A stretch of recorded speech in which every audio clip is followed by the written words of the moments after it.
It's February 19th, 2025. I am at Joel Pearl or at thejoelpearl.com on Blue Sky, and it's time to get in the weeds.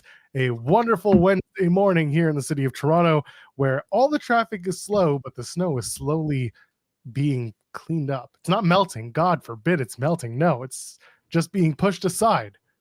But Jeremy Lambert is here. We don't push him aside. How you doing, Jeremy? I'm going to push you aside, Joel Pearl. Because I was late? Yeah, you were so late today. What's happening? Are you okay? No, I'm not okay. I haven't been okay in weeks. Okay. That's unfortunate. Yeah, well, that's just the way we are. But we're here. This is what we do. Sometimes we talk about wrestling. Sometimes we talk about our feelings. And sometimes we even talk about the weather. And sometimes, just sometimes, we need you to leave a thumbs up on the video. Get the pyro. Get the ballyhoo. Get that propaganda going. There it is. They both go at the same time now. You get that thumbs up and the pyro, and I really appreciate it. Really gets it back in your head. You gotta leave a thumbs up on my cycles are synced. Good for you. As long as someone's synced up. Talk about that in a few minutes. And while you're here, you can subscribe to the channel because we're marching forward.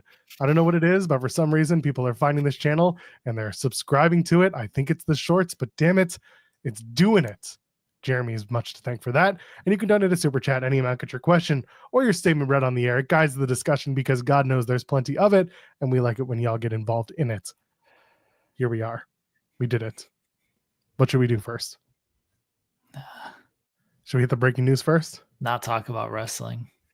That's fair. I mean, I should let people know that at 11 o'clock Eastern, we are scheduled to be joined by Mr. Thomas from MLW. Fightful Select reported last night that Mr. Thomas has signed a deal with MLW. So as is tradition, whenever a talent re-signs with MLW specifically, they wind up on this show.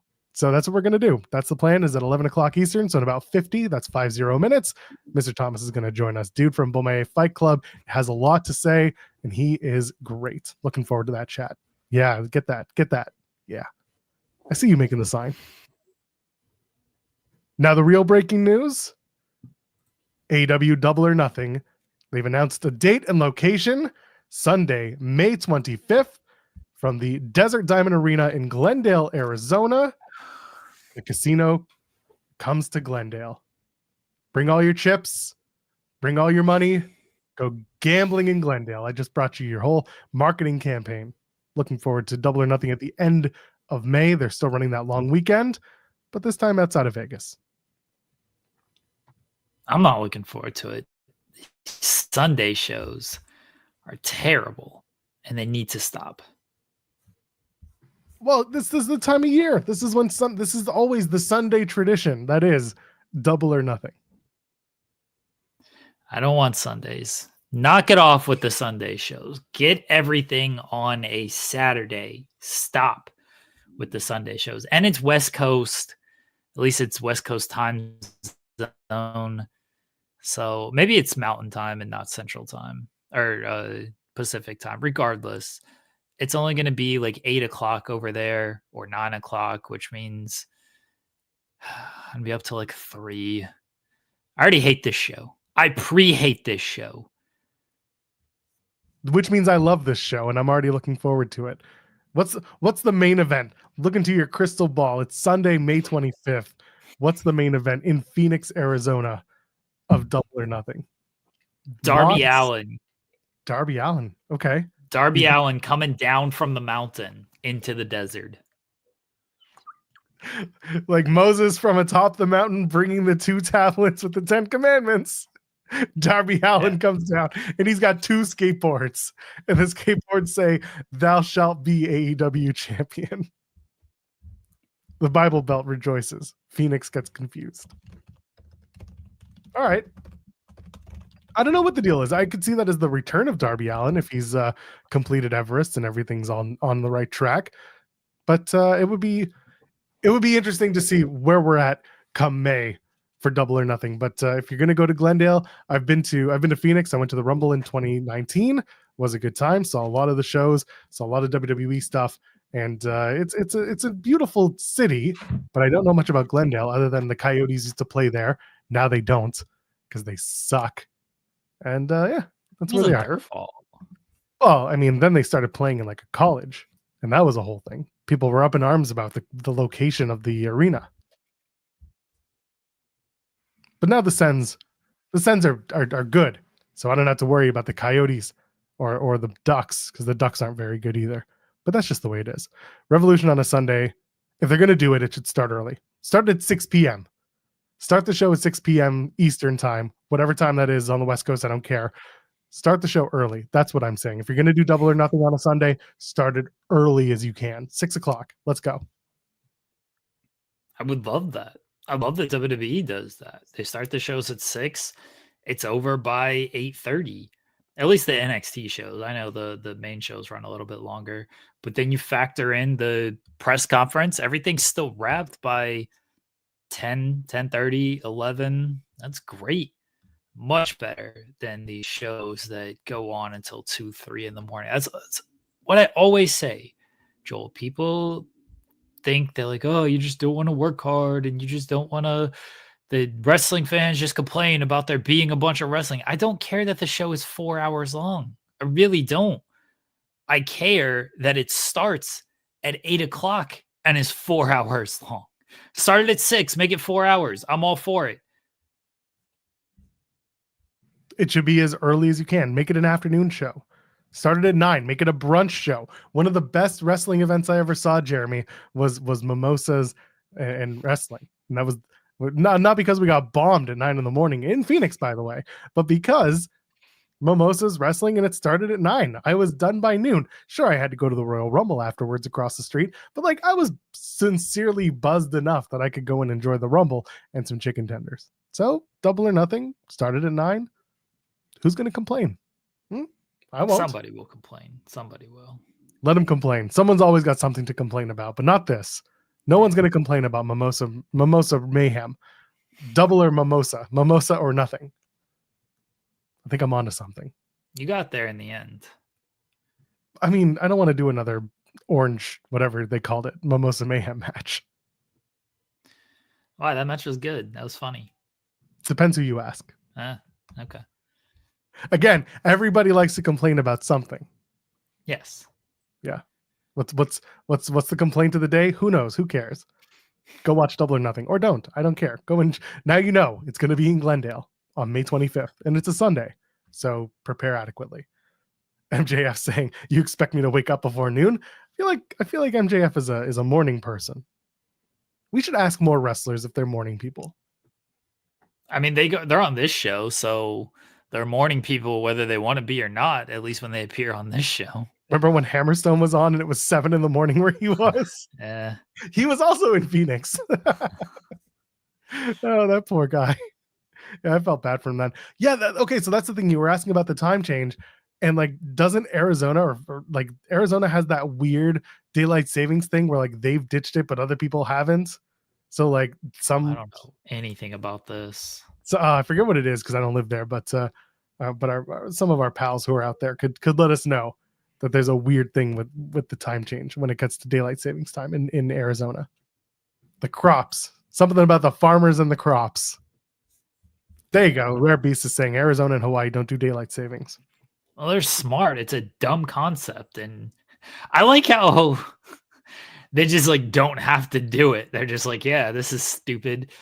You other idiots are going to do it, but we're not.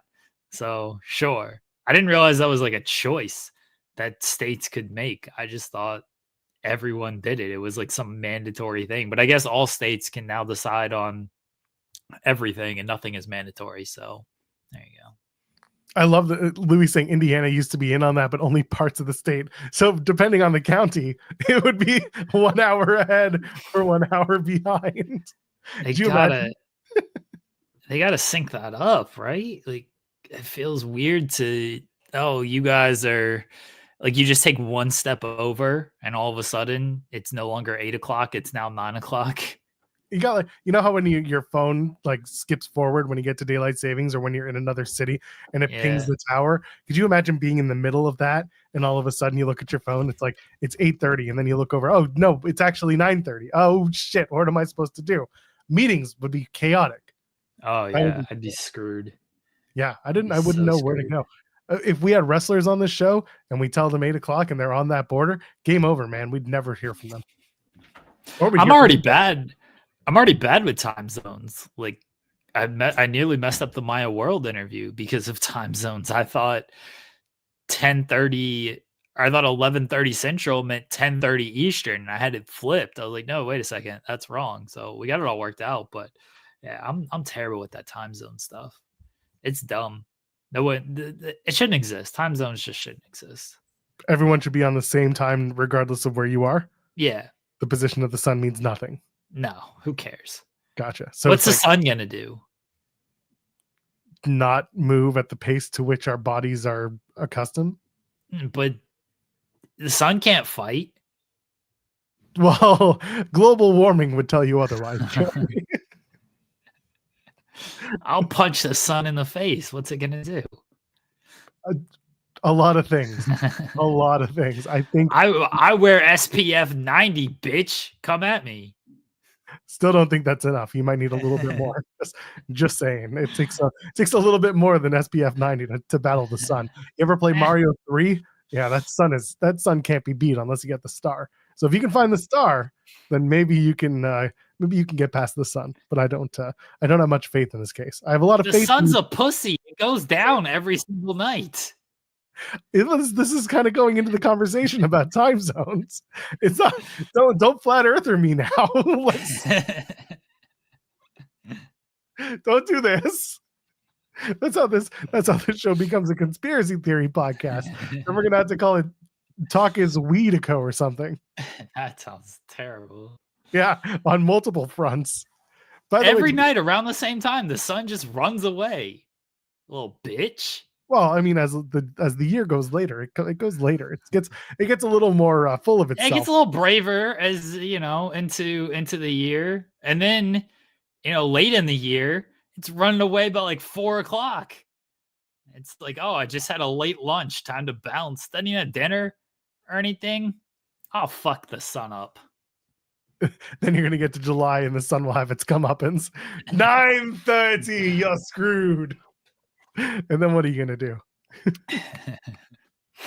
The anonymous general manager saying you have to outrun and outjump the sun. Bless Mario 3. She plays a lot of Mario. She's big on the Mario. She's very good at it too. It's one of the reasons why I like her. Yeah. She understands. Oh God. Well, that's what this show is. I'm sure someone's going to complain that the first 13 minutes had nothing to do with wrestling, except for the part where we talked about Double or Nothing. That's way better than yesterday. We spent the first hour not talking about wrestling. It ruled. For you, yeah. For the listenership, absolutely too. Who am I kidding? Our listenership loves non-wrestling talk. We talked about Cobra Kai, which is a much better wrestling show than professional wrestling. I've heard that. I haven't watched the show yet, but I have heard that it was a very good season this year. I mean, it's a good series, not just season. Well, this one specifically, people were very high on when it finished because it just finished. Like they just dropped last episodes, right? Yeah, rolled. Good. Cobra Kai's the best. Yeah, King Potatoes. Like I tune out during the wrestling talk. I get it. Fair. Me too. Yeah. It's just in the background fodder at this point. Yeah. We're just yapping about yappers. That's all we do. We don't have anything else to do. I think more people should try to talk about fighting the sun. Can't you just throw water on that bitch and it'll just go out? Feels like by the time the water makes it anywhere near the sun, it will have evaporated. Oh. Should we ask Mr. Thomas if he would fight the sun? Yeah, we should. Right. What are your thoughts on the sun, Mr. Thomas? I mean, he's a good-looking dude, spends time outside. I feel like he would enjoy the sun. A lot of photos of him outside enjoying the pool and therefore the sun. You can ask Andrew Zarian what he feels about the sun, and we know how he feels. It's like more. Andrew Zarian wants all the sun. The wife had House on the other. She's been watching a lot of House. Great show. And there was this episode. I don't know what number. I think she's on like season 3. But this dude was like burnt to a crisp from the sun, and he was like his whole body was red, like, alarmingly red. And it was very upsetting. But clearly that dude didn't come in prepared. Not like me. I'd be very prepared for the sun, I wouldn't be like that guy. That guy didn't get the right SPF. He probably stayed out there too long. Yeah, the sun goes down, dude. Just like go inside for a while, and then the son runs away. Then go outside. Like, where you at, bitch? House ran like 8 seasons, and like the last 3 were awful. So word to the wise, watch Yeah, the first I 5. think she quits. I think she gives up on it. I think she gives up on it like later on because it just becomes dumb. But like most shows, honestly. Yeah, well, their version of jumping the house was jumping the car into his girlfriend's front yard or front living room.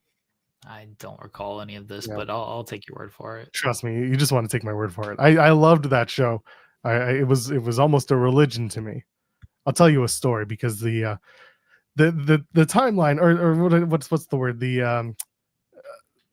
what's the word? Oh my gosh! Basically, no one would have a problem with it anymore. The come on, when you do a crime and it's come on, Statute of limitations. statute of limitations have passed. Thank What you the very hell are you going for here, Joel? Okay, much. statute of limitations. Continue. Well, so back when I was a university student, so we're talking almost 20 years ago, I would take the bus, the Greyhound bus, when that was still a thing, back to my hometown.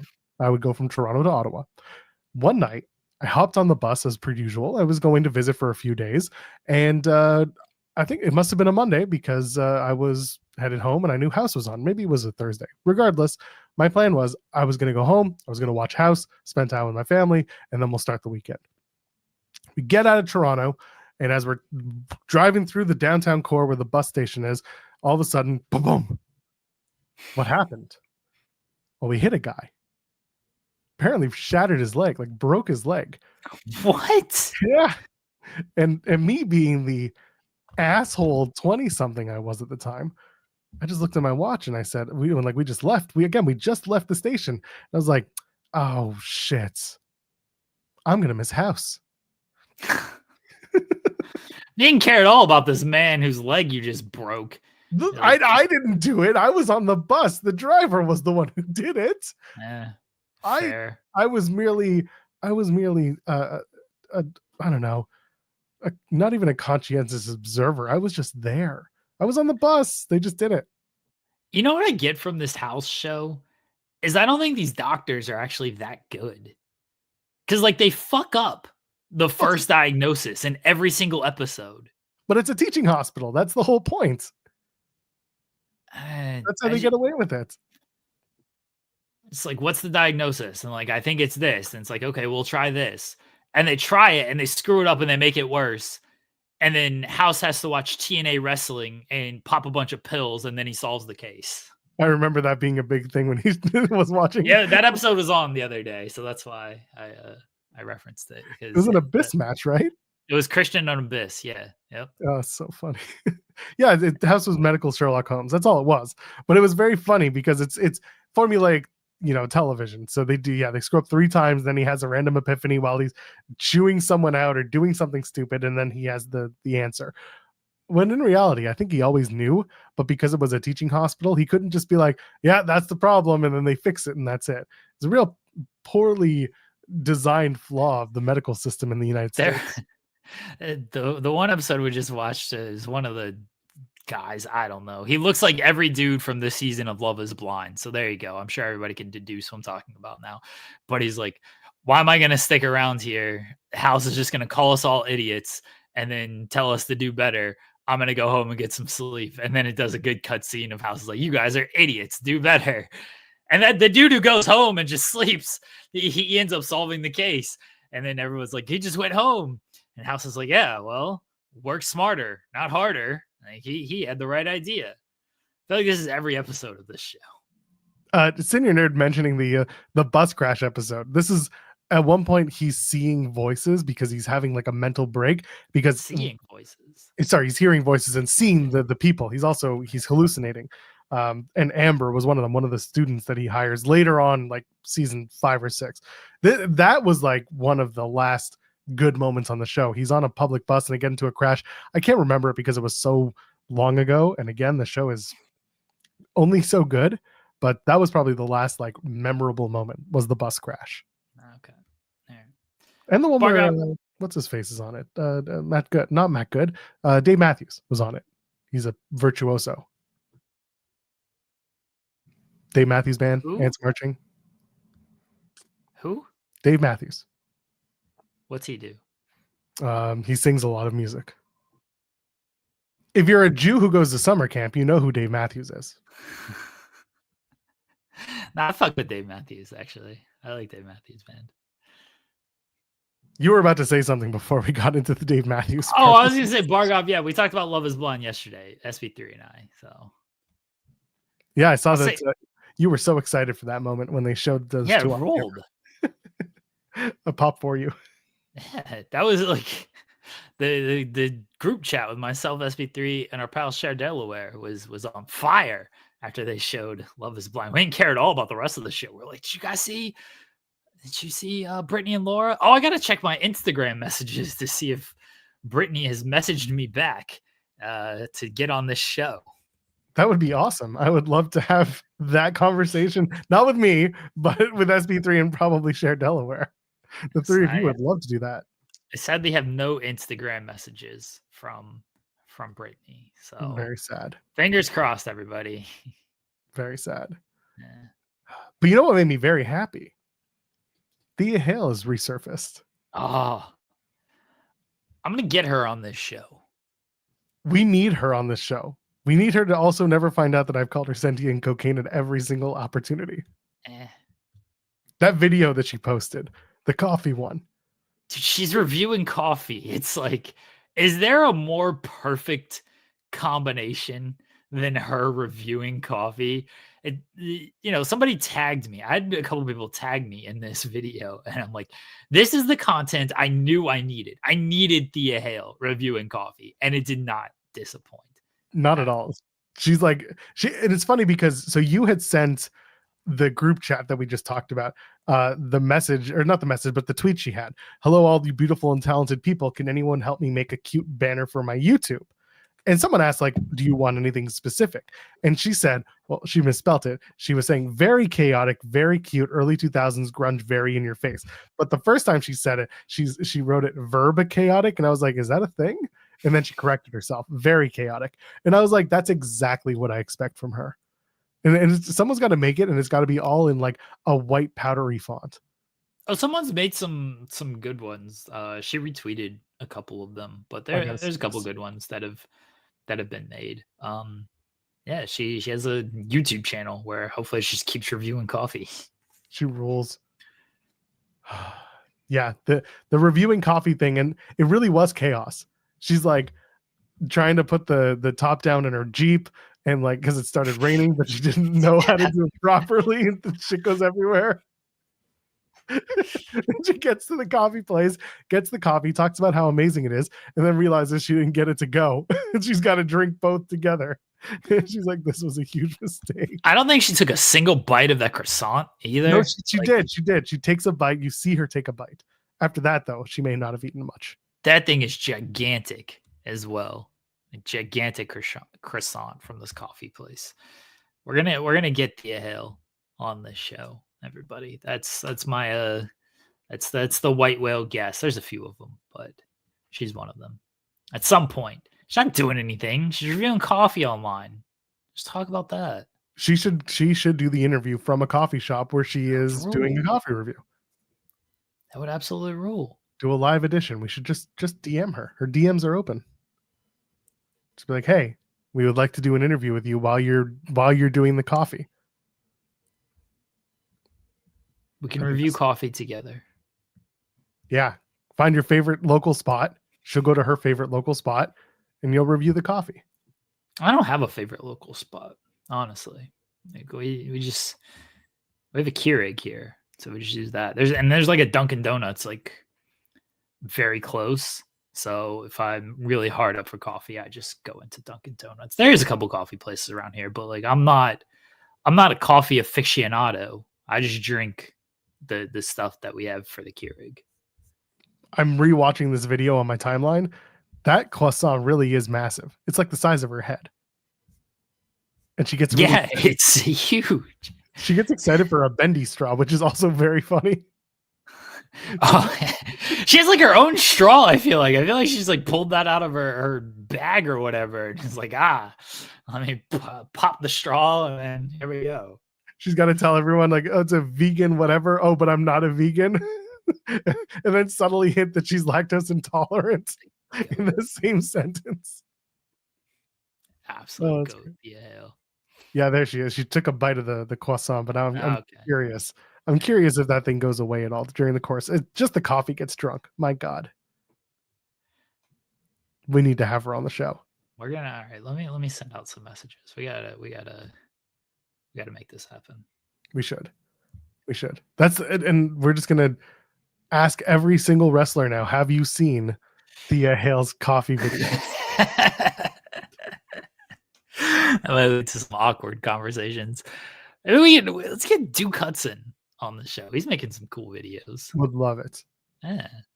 I'm almost certain that Sean would have that interview before us, but here we are.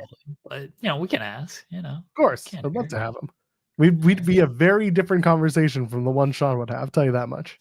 Yeah, we'd be asking about Thea Hail and why she rules so much, and Sean would be asking like real questions. Who could possibly care about plans for Chase U and stuff? Like, how cool was it to hang around Thea Hail and go coffee drinking? Oh, they're coming back. TNA finally announced. Where was this thing? Here we go. It's on their Twitter. It is on their Twitter. TNA Wrestling confirmed today it's returning to Canada. Hooray. It's Friday and Saturday, May 23rd and 24th. Just right in time for Double or Nothing. It's just tapings, right? It's tapings. Back-to-back nights of action-packed, high-energy live pro wrestling from the CAA Center in Brampton, Ontario, in the Greater Toronto area. Who's got two hands and won't be attending those TV tapings? I don't go to Brampton. I don't go to Hamilton. I only go to Mississauga because I have family there. Yeah, TNA's not trying to compete with Maple Leaf Pro because Brampton is far from Windsor. Brampton's closer to Toronto than it is to Windsor. Windsor's like a couple hour drive. Brampton's like 45 minutes from here. Brampton sounds like awful, yes. B-Rad trying to rap. Honestly, if you came to Brampton, you might still feel that way. And yeah, Gabe Kidd's going to do Mystery Wrestling. That's Evil Uno's bi-monthly wrestling show, Mystery Wrestling. That's in Ottawa. Well, in Gatineau, just outside of Ottawa, across the bridge in Quebec. So Gabe Kidd doing that is hilarious because for those who've never watched Mystery Wrestling, it is not a traditional presentation of wrestling. Gabe Kidd actually might be perfect for something like this. Gabe Kidd's gonna try to stab somebody like he did at the J Cup. He tried to kill Mance Warner. Who do you think he would stab at Mystery Wrestling? Anybody. True. Psycho I Mike. I don't think Gabe Kidd like plays favorites on who he's trying to stab. It's basically like if you're in his vicinity, he's gonna try to stab you. As long as you're not the person paying him. Yeah, I mean, he might try to stab that person too. Take their money? Yeah. Yeah, you know what? I'd probably do the same thing. Good for him. How many WWE ID titles are going to be at the show in Brampton? Too many. too many. What was that yesterday? Triple H unveiled the WWE ID Championship belts. There is a men's and women's, presumably men's and women's, because one is on a black leather back and the one is a white leather back. It's men's and women's. You don't have to presume it is. Oh, he literally says it's men's and women's. I don't have the tweet in front of me, but he's there. He's got the two belts and he's got that look on his face like, here we go. I want people to know that the indies are really great. We love the independents. They've been working really well with us. And we're excited for the ID titles because those ID titles are going to be everywhere. Not just on WWE Evolve. They're going to be all over the place. Looking forward to presenting the WWE to the ID audience and making a lot of friends along the way. It rules that like he's showing off these titles and then he's got all of the other WWE titles in the background. Like the symbolism, Joel, if you blink, you miss it of like, this is where it starts with WWE ID and look what you could accomplish behind you. All you got to do is continue to follow your dreams and your passions. But right here is where it starts with the WWE ID Championship. So good. Cinema. So you know how people like to give me shit about nitpicky things? I'm going to nitpick a WWE thing right now. Wow. A production WWE thing. Here's the photo. The aforementioned Triple H on a belt wall behind him. All the classic WWE championships and WWF championships. Even that. Oh no, that's the Bruno belt. Anyway, you see the ID titles, right? Yeah. You see Triple H's face, right? Whoever took that photo, they blurred, like they got Triple H's face, but the ID titles are blurred a little bit. Nobody They're did it. shiny. No. They're blurry because it's a facial caption bullshit on your phone. Someone took it with a phone and they did the whole like the face was what they caught, so they focused on the face and not the titles. So it's a little out of focus, those titles. Get your shit together, WWE production social media crew. I think it's because they're so shiny, Joel. Joel's right. But it's true. It's just they're out of focus. I'm looking at the main one.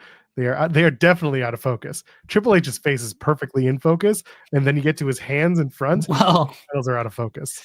If he's got to be on camera, he doesn't want to be. But if he has to be, you got to make sure like he looks good and there is a focus there. He doesn't want to come off blurry. He's like, oh god, if you're gonna make me do this, then I gotta at least be looking good on here. At least be focused up on here. Don't make me blurry. Get my good side. Make sure you get my good side out here. So if he's got to be on camera, you got to make sure he at least looks good. Wearing his oldest old man suit too. It's like a gray brown. Just man doesn't believe in ties either. I knew that. Just staring right in the cage, just staring at your soul. If you look at this photo, he might eat your soul. What other titles are there? It's just all world titles and then an intercontinental championship randomly there. That's very weird. There's a couple of intercontinental titles, right? Nope. Yeah, that the white strap is the intercontinental title, and then the one next to that is the intercontinental title. Which one? The green one? No, the one literally right next to the white strap intercontinental title. Sorry, I didn't scroll over. There's no scrolling over. It's right there. So I have the photo in like full view, so I have to scroll through like because I've got the full view photo.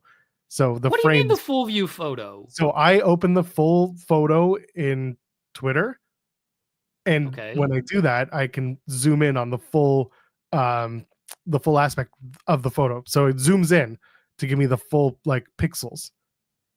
So it blows up the photo a little bit. So I have to go across on my window on my browser to see that yes, the other Intercontinental Championship is there. Yeah. If you say so. I do. Like way too much work, but sure. But yes, the bottom row is Intercontinental Championships, and then the top two rows are world titles. Yeah. Yeah. Including that ugly ass undisputed 2004 championship. The JBL title. Spinner belt rules. That's true. I mean, that spinner belt was just a defining generational belt. Anyway, it exists. The ID titles are not what we expected to see yesterday, but they're here. I still think my idea is a good one, where if they sell these replica titles, independent wrestlers should buy them and be like, look, I'm the WWE ID champion. Trust me. My match just hasn't aired yet, brother. So just trust me. I got the belt right here to prove it. Get your money, independent wrestlers. Get this money. Get these bookings from these promoters. Lie and say you're the WWE ID champion. Are they selling them on WWE Shop yet? Nah, I don't think so. I mean, maybe. I don't think so. WWE ID. Nope, not yet. They got the Super Bowl champions belt. Cowardly. Get one of those. Yeah, I don't see anything there yet. That's fine. We'll get there when we get there. But those are the ID titles. Good for them. The boxer shorts with the titles around the crotch are still weird. You saw those? Yeah. What? Oh, yeah. I think we've even reviewed them on this show. Yeah, we've reviewed like Roman Reigns because it says like acknowledge me, and it's just like over your penis. Acknowledge this dick. Get the tribal dick. They've got the Super Bowl, the last year Super Bowl belt with Kansas City. How much do you think they're charging for that? Probably still like $600. $549. Yeah. That's wild. Roman Reigns autograph title is $750. All right, I'm done looking at WWE shop. I'm done with that. You know, if you they send that title, the Kansas City title, to other countries because this year's version of it. I'm just thinking of like, what are we gonna do with 500 title belts in this? What are we gonna use them for? I think kids in other countries just have like a Kansas City Chiefs like Super Bowl, whatever the Super Bowl was this year, 49, no, 50, 59, 58. They just got like Kansas City Chiefs like Super Bowl 58 titles. Like, yeah, Kansas City, they've won 2 out of the last 4 Super Bowls, which is like technically true. They've also lost 2 out of the last 4, but maybe 5. Maybe the one against the Bucks was 5 years ago. I'm terrible with memory, but you know, they got 2 Kansas City Chiefs Super Bowl titles because they've lost the past couple of years, along with their Kansas City Chiefs T-shirts, Super Bowl champion T-shirts. Well, they get the T-shirts. We know that the T-shirts and the hats go to those in need. But yeah, the belts would be a little excessive. I feel like they don't mass produce the belts. They don't have them on the field. There's only one on the field when they actually need it. Oh, that's true. Cowardly. Let's sit a super chat. Kim sent a super chat saying, as a ginger, SPF 100 is my life. Kim, what's stopping you from fighting the sun? Yeah. What's stopping you from fighting the sun? Do you think if like all the people in the world teamed up, we could beat the sun? Where were you when they fought the sun in heaven? I feel like we could all take the sun, right? I feel like the sun would systematically take us out. I disagree. Tenruza sent a super chat saying, Joel's wrong with the undisputed title hate. That's how I know that Tenruza was born in the early 2000s. That's how you always know. When everyone's like, oh, the Winged Eagle title was my favorite. Well, then you're probably a late 80s, 90s baby. If you tell me the Spinner title was your favorite, you're probably born in, you know, the 2000s, you know, but if you were undisputed title, probably born in like 2000, maybe 2001. Also, those ID titles should be the global localization title. Titles to be shippable to Australia. They didn't have any at Grand Slam, I guess, of the AEW championships. I know sometimes they bring them to the shows to sell, but not, I guess, not in Australia. They were selling PWA belts. We had to rent the local titles because we couldn't ship them overseas. How big were the titles, Jeremy? That's the titles they were selling. You could get your PWA World Championship over there at AEW Grand Slam Australia. You could not get AEW titles. If PWA doesn't title their next show Dynamite, then I don't know what we're doing here. And they might get, I mean, maybe AEW will let them use it, but they just title it an actual ring size. Size matters. Yeah. Oh my God. People will take that exactly the right way. Yeah, give him a small one like the WWE mayor. I thought that mayor was like 2 feet tall when he's holding that belt. I was like, how small is this man to hold this belt? I mean, and they gave him the friggin' wristwatch title. I used to love those mini titles too because they were like $40. I'm like, that's affordable. Now they're just not worth it. That's how you knew like WWE was not serious about bringing WrestleMania to London. It's like they didn't even splurge on the title for this dude. Like, yeah, we're gonna give you the wristwatch title, and we're definitely want to come here for WrestleMania though. But here you go. They make a friggin' $10 million belt for the Saudis, and then they give a London mayor like your last name's Khan, Sadiq Khan. That's a little close to Shad Khan, so I don't know about this. Here's your championship. Oh, Tenruz is outing himself in 1995, baby. Well, it's just as bad. The Undisputed Championship was not a good-looking title.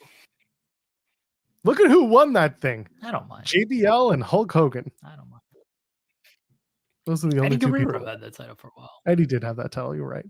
But otherwise, it was the John Cena title. That's the one you want. Undertaker had it, I feel like. Sorry to hear that. I remember him carrying that title around. I'm not a belt snob. Like all these titles to me are just like, that's fine. Like I don't have too many thoughts on the titles. They all look fine to me.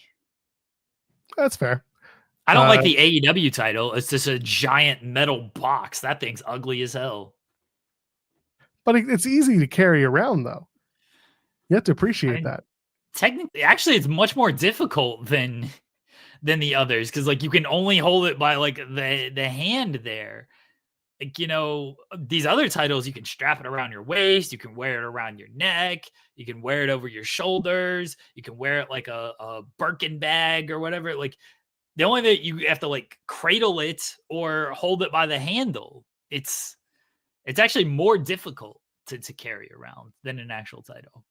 Well, we've already established that the AEW World Championship was cut up and eaten by Jon Moxley. He told us it's inside of him. He literally meant it's inside of his body. He ate it. So the briefcase is just a conduit through which we assume there should be a title. But no, it's in Jon Moxley's tummy. You think Moxley like shits out the metal, and so they gotta like piece the title back together off of that? They're waiting for Moxley to like pass pieces of the title. So when he finally loses it, Copeland's gotta go there and use like tweezers and pick all the metal pieces out to puzzle piece this thing back together. You're lucky I like puzzles.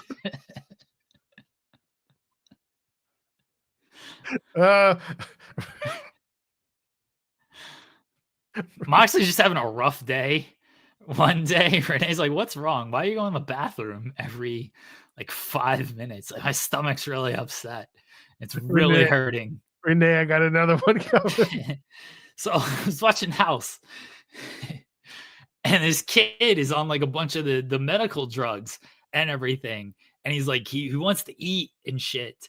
And he wants to eat and shit. He wants to like eat. He's like, "Give me some food." And they're like, "Oh, you can't have any food." And he's like standing up, and it's just like, and then he just starts pissing blood. And I was so freaked out by this. It's like, what the hell? And they're just standing at him like, "Well, this is why you need to take a test or whatever, because now you are pissing blood." That's just Moxley shitting out titles. Just insane. 10 Ruzza sent a super chat saying the version 4 IWGP World Heavyweight title is the best ever. Yeah, I think a lot of people share that sentiment. That's the one that came just before the one they have now. I don't know what it looks like. You could put up anything on the screen and say this is the version 4 of the IWGP Heavyweight title. I'd be like, yeah, sure, that makes sense. Yeah. We happen to have it. It's this. Yeah. Set of rules. Did you see Dustin Rhodes use AI and it was god awful? Oh, so bad. But sorry. When he wins it at WrestleMania, this is the title he needs to come out with. Oh, I hope so. Yeah, I truly hope so. Remember, we looked at that and we were like, whoa, the only good use of AI art ever, because that Dustin one was awful in every way possible. I was like, I want to call this out. This is garbage. It was so bad. Not good. Nah. Oh God. The white t-shirts should be in the briefcase. People got mad about that. They're like, they're selling $30 white t-shirts. Okay, don't buy it. Who cares? Oh, they're ripping everybody off. I'm like, no, they're not ripping you off because you've decided not to buy it.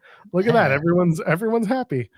If someone wants to buy a $30 white t-shirt because it says property of Death Riders at the little corner there, then more power to them. But you don't have to buy a $30 t-shirt. You can go to Walmart and get you the $10 5-pack. It'll be okay. And you can write property of Death Riders in small print on the corner if you really care that much about it. Just don't buy the $30 t-shirt. It's fine. It sucks that Joe Hendry has rightfully pointed out the rise in bootleg merchandise, because I would have been like, I'm going to do that. I'm going to buy a pack of white t-shirts and just Sharpie and property of Death Riders and sell them outside every AEW venue from now on. But we can't do that because we want people to get their money. Cam Hawkins thinks they're actually dope. So clearly he has no taste in this case. They're white t-shirts, Cameron. But You if know they're they come like a size too small anyway, and then they definitely shrink when you wash it like once, and you order like the good material and they send you the bad material, and it takes like 5 weeks to get there. So it's so I can tell you, there's only one material this time. no, You can only pick the one. So there's no extra soft options for the white t-shirt. well, you'd get the wrong one anyway. So. What happens if you order like the mystery runoff one and they just send you one of those? And the runoff is that it just says property of death. And you're like, great. I don't have an issue with the white t-shirts. It's funny to me. Me neither. Hey, 5 minutes from now, we're expected to be joined by Mr. Thomas from MLW. Looking forward to having a conversation with him about re-signing or just signing with MLW. Member of BOMAYE Fight Club. Gonna be a nice chat. I'm gonna ask him about a whole lot of things that you never knew about him before. I'm gonna trip him up on partner promo and punch in the face. More than anyone has ever been tripped up. No, I'm overselling it. Who am I kidding? And then we'll talk about the rest of the NXT stuff. Now, we've accomplished nothing in the first 55 minutes of this show. That's not true. Fighting the sun, time zones are stupid, double or nothing, ID titles and how badly shot that photo was, which titles are in the frame. What else? We did some stuff. We did some wrestling talk. I think we'll ask Mr. Thomas about coffee. We're not going to ask him about his thoughts on Thea Hail's coffee reviews, but we will ask him about coffee, and then we'll ask him about fighting the sun. Thea Hail, we did talk about Thea Hail. Sean in the chat saying, "What do you normally accomplish?" That's exactly true. That's it. Fair. Yeah, honestly, nothing happened on Raw. That's also an accurate statement of fact. I don't have much to add about Raw other than Roseanne Perez. Oh, yeah. That popped me greatly. Yeah, not much happened on Raw. Like SP3 and I, we talked a little bit about Raw, but that's also why we spent 50 minutes on Cobra Kai, because it was way better than Raw. Raw was a show. It existed, and things are moving towards WrestleMania. I love that the build to Gunther and Jey Uso is Gunther being like, this dude sucks. I didn't want to face this guy at all. I wanted to face someone who was going to make me better and add to my legacy. And instead I got to face the Yeet Man. This fucking is bullshit. I wanted John Cena, but instead I get this dork. It kind of rules. I'm all for this build. He did an interview with Lewis Browning of Daily Mail, and he's just like, Jey Uso's a nice, cool little story. It's like Daniel Bryan and the Yes Movement, good for him, but leave me out of it. I wanted to face a dude that was higher than me on the rung, that was going to elevate my legacy. He said this stuff on TV too. He's like, I wanted to face someone that was going to elevate my legacy. Instead, I'm facing this dude that I've already beat 50 times, and I've wrestled at house shows in all across the world for 100 times. I don't want to face this guy again. I literally just beat him a month ago. What are we doing? Stop giving me this guy. He's going to super kick me. I don't want to take this dumbass super kick anymore. Knock it off. Gunther rules. Gunther should, Jey Uso should beat him with a power bomb. With a lariat powerbomb splash combo. I mean, the Uso splash, he could do that. It'd be fantastic. It's gonna backfire on Gunther when he faces John Cena on this UK tour, and Cena wins the title, and then Gunther's just out of that match, and we're gonna get Cena and Jay and Punk and Cody, and all of a sudden Gunther's like, "Can I team with Ludwig and go after the tag team titles? What are we doing? What are we doing here?" All this is going to backfire on Gunther somehow. I don't think they're going to do a title match between John and Gunther in the UK. I think I talked about it in our group chat, but I have this feeling that they'll do Gunther and John Cena, but they'll make it a non-title, and they'll do something like, oh, the GMs have frozen all the titles until WrestleMania because we want you to have the title matches you deserve, and it's not great, but I feel like that's how they're going to do it. But if Cena wins the Chamber, then you're doing a screw finish in that match, because you're not beating Gunther a couple weeks before Mania. And you'd be dumb to beat Cena a couple weeks before Mania if he's about to challenge for the other title. So you're basically telling the audience, yeah, we're doing a screw finish here. So I don't know if they're going to do that match. I honestly don't think they are. I think a good amount of those UK Raws are going to be a little phoned in. they're going to be airing live at 1 o'clock in the afternoon, and then you can watch them later. And like that's great for us. But like I don't know, I don't expect a ton. I expect to be entertained, but I don't think it's going to be like the most incredible episodes ever. We'll find out down the line. I think they'll be fine. Well, fine. I don't know if I believe you though. We often disagree about what this world of wrestling is all about, but we can agree that the man who just popped on is here to talk about some good news. And when he's ready for us, he can give us a thumbs up so we can do a proper introduction. Oh, here he is.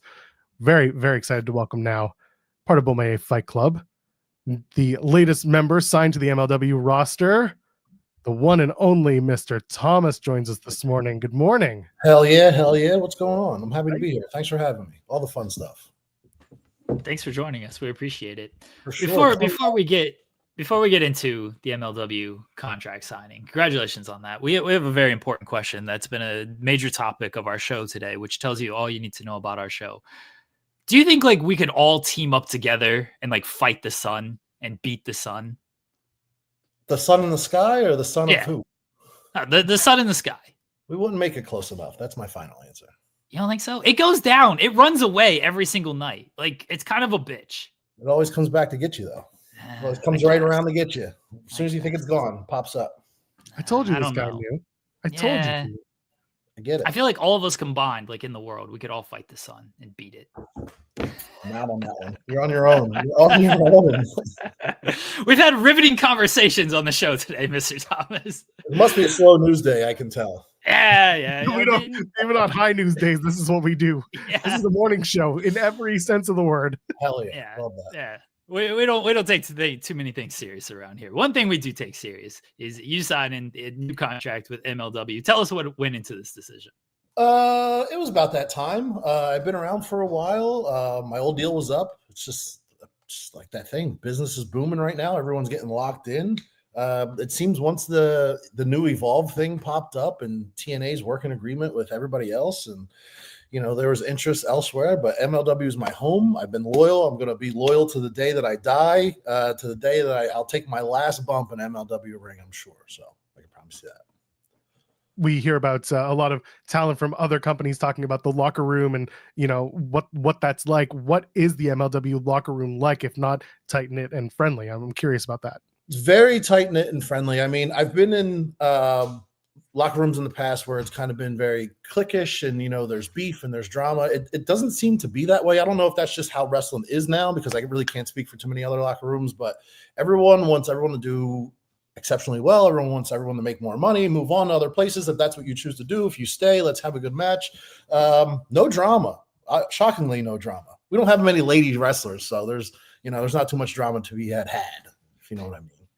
I mean, Eric Bischoff's coming in here and trying to screw things up. He's firing Alex Kane out of nowhere. He's a different kind of drama, if you know what I mean. Yeah. He's been in a lot of locker rooms that's had a lot of drama. Listen, my only advice that I gave to Alex Kane for Eric Bischoff was just let him do what he does, and he'll ruin it eventually. I mean, just history has proven that once or twice.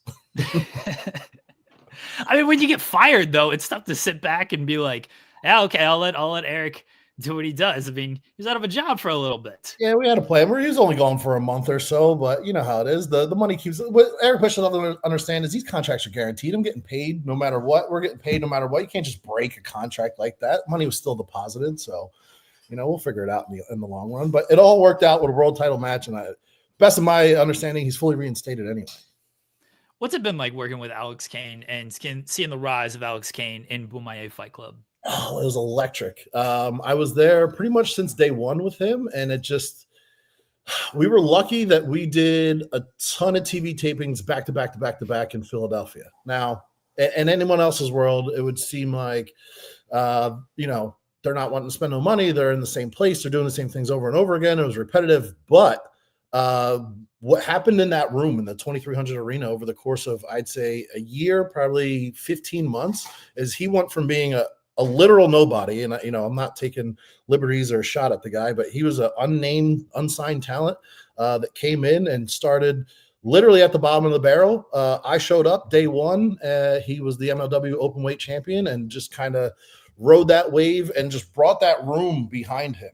I say that room, but the 2300 arena, the most famous arena in the world, brought that entire crowd behind him, and it led to a world title run, which is crazy. A black world champion in this day and age, in this climate. This is the main thing I got to ask about, because now I'm looking over your shoulder and I see that photo. I see that painting on the other side, and of course you creep on your Instagram. Oh, hold on. Let's see the mug. Let's see the mug. Yeah. Where did this love of bulldog? You're in your bulldog era. Always. Let's talk about this. You're dog guy. Huge dog guy. I had 2 English bulldogs at one point. Both rescues. I don't buy my dogs. Not there's anything wrong with that. I'm just broke sometimes. But I've had 2 English bulldogs. I love dogs. I just kind of keep that going. Those two have not recently, but since passed. My love for dogs hasn't deteriorated whatsoever. But anyone that could help a dog, feed a dog, donate to the dog rescue, whatever you need to do, they mean well. They mean no harm. So, did you grow up with dogs? I did. I've always had dogs for as long as I can remember, and I always tell everyone, if you're sad, just get a dog. They'll cheer you up. They'll bring you right back to life. I'm more of a cat person, but I like dogs. It's fine for me. Cats are like one of those, cats are just one of those things that, like, you're gonna come home and they're just gonna be like, yeah, all right, good to see you. But when they want you, they'll find you. Dogs get hyped up, man. They'll do everything. They love to see you walk through the door. I think they just think that you're never coming back. I'm not sure what the mindset is, but I think once you leave for work or whatever you do with your life, they think you're gone forever. All right, we saw the coffee mug. So our other topic besides fighting the sun today has been coffee. So what kind of coffee are you drinking? I'm drinking a Colombian roast. My lovely assistant never brought it to my desk here once the interview started. I know I hit that machine back there. A little splash of creamer. If we're going on a scale of 1 to 10, just a strong pour of the cream, a little French vanilla or like white mocha, depending on how you like it. But yeah, I'm a simple coffee guy. Splash of cream, nothing fancy. If we're out and about and it's like shitty like diner coffee, a little sativa in there, the yellow packet. Any coffee spots, like hidden gems where you're around? I'm in Tampa, Florida. I have a very expensive coffee machine, so I try to not give my money out. Coffee Lab is good in Tampa. That's the only one I'll throw out right now. That's all I'm comfortable mentioning. Coffee Lab. I'm sure I'm forgetting a lot, but that's the one I would say is a good go-to. Another dude Richard Holiday approved. That's how you know it's good, because Richard Holiday. Okay. We've gone there together in our travels. He's a big coffee guy, Richard Holiday. Same. Yeah. When you're talking about BOMAYE Fight Club, another person that comes up is Kevin Knight. He's been on this show, and we've loved talking about him. Talk about working with him, because he's a special dude. He's the best wrestler ever. Like, crazy. He is so athletic and can do things without even making it look semi-difficult. I understand he was trained by the best in the world. He travels through Japan all the time. A good dude to be around, like, definitely brings you up. I'm excited to have him around in any capacity. I would really like to get a consistent tag team with him. I think we could blow that tag division away in MLW, but we'll see what the cards have as they unfold. But Kevin's a great dude. I'm happy to have him, and that Atlanta connection with him and Alex Kane really keeps everything tight. So you had to take his place in the Gravity Gamble ladder match, because he got taken out by the Rogue Horsemen, who are not really fans of the show. I like Bobby Fish, but other guys on that group, not big fans of them. Hey, listen, it breaks my heart. It breaks my heart to see CW Anderson, an old timer, a friend of mine, not a friend of mine, but one of my favorites. You know how you just have your boys, like one of those mid-carders from back in the day? Everyone would say like Test is a perfect example. But CW Anderson was always one of my favorite ECW guys. Never really understood why. I just had like a love for him. And now the betrayal that I feel every month in and month out with him beating my ass and kicking all my friends around. But I was happy to be a replacement in that 5-way scramble match. And I got to show some of the things that I like to do every once in a while: jump off of shit, go through shit, break shit. I hope I can curse here. I apologize. No, you're fine. Yeah. Look at this. Speaking of wrestling, Kamiko. That's Microman's father. If you're not familiar with, can I still say midget wrestling from Mexico? I am a wrestling fan deep down inside, so I have a little bit of merch here. I just happened to. This is not a setup, I swear. This was just the next coffee mug in the rotation. So my wife How many coffee mugs do you have? Yeah, I have a good dozen, but like I have a solid collection. It's mostly like dog stuff. I do have a Microman one. This one kind of checked out. I do have a Penta mug. Anytime I go to Mexico City, this is the only time you can find random wrestling things that you just won't find in the world. I'm not a memorabilia guy or a collector of any sorts, but I use a coffee mug every day, sometimes two, and I couldn't say no to the furry mask here. So my research tells me that you were part of a WWE tryout in 2018. Is that correct? I was involved in a couple tryouts. I might have been my second or third, depending on how you classify them. But yes, I think I was involved in the very first tryout that was held at what we now refer to as the Performance Center. And this one had some notable names, including yourself. I am a nobody in this world compared to the talent that was actually in that room that week. So yes, I can confirm that everyone there was amazing. So talk about the experience of doing a PC tryout compared to other ones that you may have done in the past. Just that whole experience, because it's got to be a different beast. It was insane. I was lucky enough to have done the first one back in 2016. This one was in 18. So my first one, I had already known what to prepare for the first time around.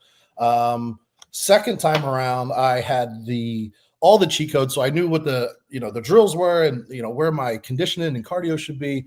Just is the most stressful thing ever, because you want to be that cool guy, you want to stand out, but you want to blend in and while falling in line, but also being able to do everything that's asked of you. And then if you have any slip ups or mess ups, to immediately correct them, because you want to be known as coachable and teachable, all these things. And then everyone does a shitty promo. There's no way out of it. Like even if you're the best promo in the world, it's just kind of nerve-wracking being in front of 25 people, and 5 of those are some of the best wrestlers that have ever lived, grading you from afar. So all the confidence that you have walking into that room immediately gets sucked out the second you're in a suit and tie in front of a camera. I got to ask about AJ Francis and how much that guy just sucks. He's the worst. Yeah. He's terrible. He's throwing a rift into BOMAYE Fight Club, and then he just leaves. Like, well, I'm glad he came. I'm glad he popped up, and he stayed for the proper amount of time. And obviously, we live in a world right now where you can't be on every show. You can't be in MLW and then TNA and then here and then the next week. So he got locked into a deal somewhere else a couple months later. So I think there was more meat on that bone to tell that story. But yeah, he came in, tried to, drive a wedge between the BOMAYE Fight Club, which will never happen. Let me tell you right now. Tried to start some shit. It all worked out though. He went home. He got sent suplex on his head and sent packing back to Orlando to spend his NFL money or whatever he does during the week. So here today, gone tomorrow. No worry about it. The next person that comes in and wants to drive a wedge to the BOMAYE Fight Club, same thing will happen. All right, we have MLW Battle Riot coming up. Now, you haven't officially been announced. It's April 5th. It's for the world title this time. First time ever for the world title instead of for a shot at the world title. Can we break some news? We've broken the contract news. Can we break some news? Mr. I'm in it. Whether my music plays or not, I'm coming out. I mean, mathematically speaking, we don't have 40 signed competitors to our roster, I don't think. If we do, it's probably in the area of 30-something. So minus some surprises, I'm not the worst in the world, so I think I'll be in there at least once. So I'll tell everyone right now, despite my my name not being announced, I think this is my 4th one. I've been in the last 3, so there's no reason why I won't be in this next one. Officially unofficial, but that makes me the number 1 contender in my eyes. So I'm training, I don't think this is my first title shot. I think I did technically my one-on-one singles match with Hammerstone was for the world title. If it wasn't on paper, in my mind it was. But yeah, I'm the number 1 contender, and I plan on leaving. I plan on winning, and I'll do whatever it takes. Can I make a suggestion? Throw Kevin Knight over first? I mean, listen, you can do what you want to do in that world, but I'm only giving you creative ideas. You said there aren't 40 people who are on that roster right now. If you know how many there are, you just take up the extra spots. Get a mask, get a new pair of gear, do something. I'm all about working smarter, not harder. So that kind of goes against what I believe in. But yeah, maybe I'll dust off one of my old Shakara masks or some face paint and come out from under the ring or something wacky and number 1 and number 45. Whatever. Oh, are we going to see the return of Blaster McMassive? Is that what we're hinting at here? So close. I want to so bad. Every once in a while, listen, Max Matchmaster's still my best friend. For the record, check out New England Pro Wrestling Academy and Rad Pro Wrestling. Can't go anywhere without giving this man a plug. But yeah, still one of my best friends. I think we could still don the face paint one day. We had a return tournament that was scheduled that got canceled because indie wrestling sucks and nobody's reliable anymore. But yeah, one day, I promise we'll either finish strong as a tag team or we'll at least kill each other for 30 minutes double blood somewhere. So whoever wants to make that happen, my email's open. Well, before we let you go, and yes, we do need it, we play a little game on the channel. It's called Partner, Promo, or Punch in the Face. It's where I give you 3 names, people you know, people you've interacted with, people you're well aware of, and you're going to tell me which one you want to partner with in a tag team match, which one you want to promo with in the ring, just a straight up promo segment with them, and which one you want to punch in the face, go one-on-one with. You ready? I love to punch everyone, friend or not. So yeah, let's get it. Well, let's see what you say after I give you these 3. Alex Kane, Kevin Knight, and Muscleman Malcolm. Partner, promo, punch in the face. Muscleman Malcolm. I don't even know who that is. Who is that? Oh, Jeremy, you get to do this now. Oh, he is BOMAYE Fight Club adjacent. So Yeah. he's been part of the group. I don't know these people. You know that. Does that make me a bad person? I do know this guy. First off, punching him as soon as I walk into the door. He does TikToks and record stuff, right? Yes, you know Malcolm. Everyone knows Malcolm. All right, I'll punch him first, just because he's not a part of the squad. But yeah, I think I'm gonna do just life as it normally is. I'll partner with Kevin Knight because I think we're the best tag team ever that hasn't existed yet. And then I will obviously promo Alex Kane, and I'll punch Malcolm just because he probably deserves it, but he doesn't. He's a nice guy. He means well. Yeah, but like you can punch him in the face. It's fine. Everyone can get a right hand. Listen, in the Battle Riot, everyone's getting punched. Everyone's getting the old big boot, a chop. That's really all my offense. And then you're getting sent right over the top rope, brother. That's all you need to do. MLW Battle Riot is in Los Angeles at the Commerce Casino and Hotel, Saturday, April 5th. Get your tickets. It's also going to be available on, Jeremy, YouTube? Absolutely. Yes, MLWLA.com for your tickets. They are priced reasonably. I'm pretty sure the show will sell out. We have some big names that still be announced. Obviously, we're just getting started. We have a good amount of time. We have a whole month between now and then. So I have plenty of time to train. You guys have plenty of time to buy some tickets. But get them while they last, because trust me, you don't want to be watching it on the YouTube like a bum. I mean, I live in Toronto, so I'm probably going to have to be that bum. If you're in the area, you know. Oh, gotcha. Congratulations on the signing with MLW, Mr. Thanks Thomas. much. Put yourself over. Tell people where they can find you. Listen, I don't ask for much. I don't hawk t-shirts. Follow me at Mocha Traps on the Instagram. I'm at Mocha Traps on the X machine or Twitter, however you want to rephrase it as. I'm also on the TikTok as Mocha Traps. It's just me petting dogs. That's really all it's come down to. It's nothing more than that. Check out MLW. Support your local dog shelter. That's all I have. No more plugs. Check me out. Check out MLW. Watch wrestling. Support wrestling. Let's not critique every single thing about wrestling, people. When it comes from a business standpoint, just because you watch wrestling doesn't mean you know wrestling. And to be judgmental about the size of an apron or size of a ring or how many tickets are sold in fucking Tupelo, Mississippi 2 months from now means nothing to no one. Focus on the in-ring product and what is presented to you forward-facing as a consumer, and don't worry about so much of the back-end stuff. This can still be enjoyable. I promise. If you just let all the other BS go, woosah, I'll settle down. That's all. I apologize. Amen. Hey, but do you know your ring size? Like, yeah, the size. No, dude, forever single, no kids till I die. So. I still recommend knowing it because you just never know. So, listen, when I got married, it was a 10, and now it's probably 11 or 12. You got to know these things. I'm just letting you know because you never know what you're going to need next. Awesome, guys. Mr. Thomas, thank you so much for joining us. Appreciate it.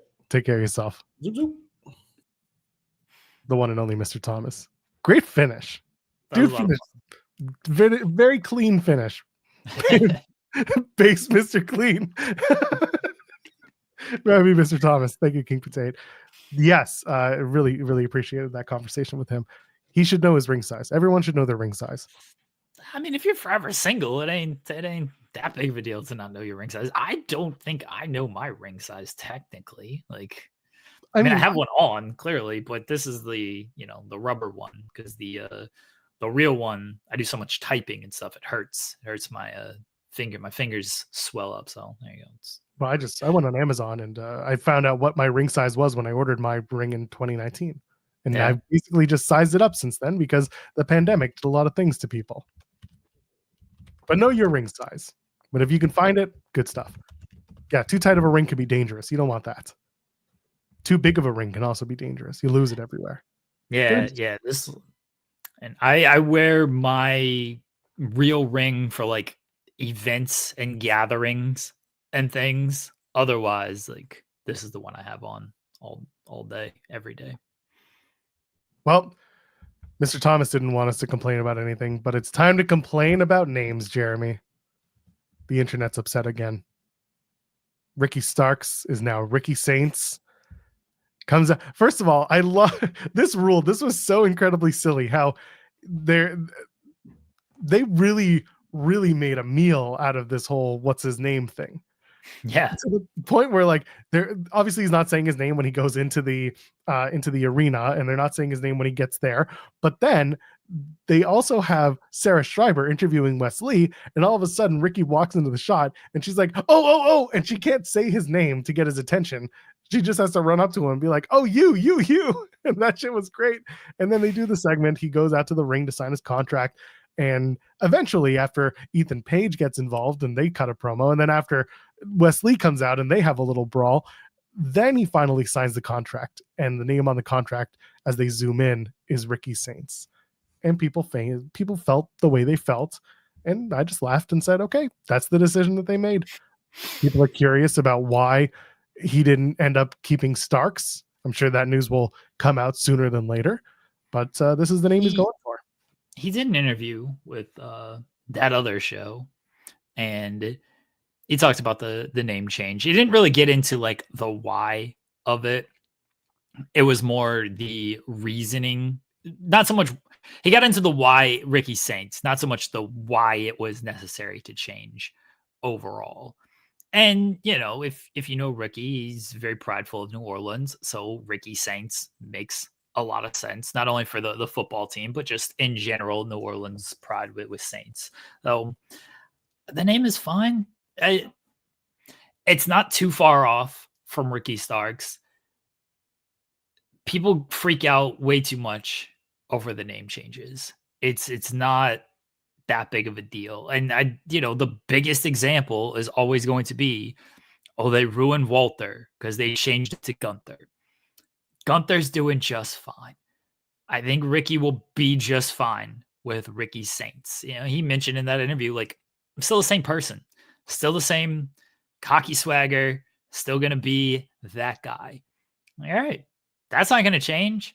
It's just Ricky Saints. And 6 months from now, everyone's going to accept Ricky Saints and they will be completely fine with it. Like, oh, okay. Yep. This is Ricky Saints. What I had an issue with this whole thing wasn't the in-ring segment, wasn't the backstage stuff. It was his arrival to the arena. He gets out of this car or SUV and he has his button shirt that is unbuttoned and no shirt underneath it. And he like tries to pull it together, but like it's unbuttoned. He just like flicks it. It's just, and then it like pops because it's not buttoned. I don't know what he was trying to accomplish here. Like he wasn't trying to button it. He was just like trying to pull it closed, but it wasn't going to close because it's a button shirt and it was already 2 sizes too small on him anyway. I'm like, Ricky, what are you doing? You don't even have a shirt on underneath. And it's Florida. I don't think it's that cold out. But I was more offended by that than anything else on the show. So I think he was just trying to get you to pay attention to his midsection. to his abdominal area. And that's how you do it. Just do a little just like Finn Balor does when he does the jacket. And then he does that when he was doing that for a while. He's like popping his collar, you know? I guess. But Ricky just doesn't care much for putting things, buttoning things up. He's always wearing shoes with no socks. That is a thing. Everything. Yeah.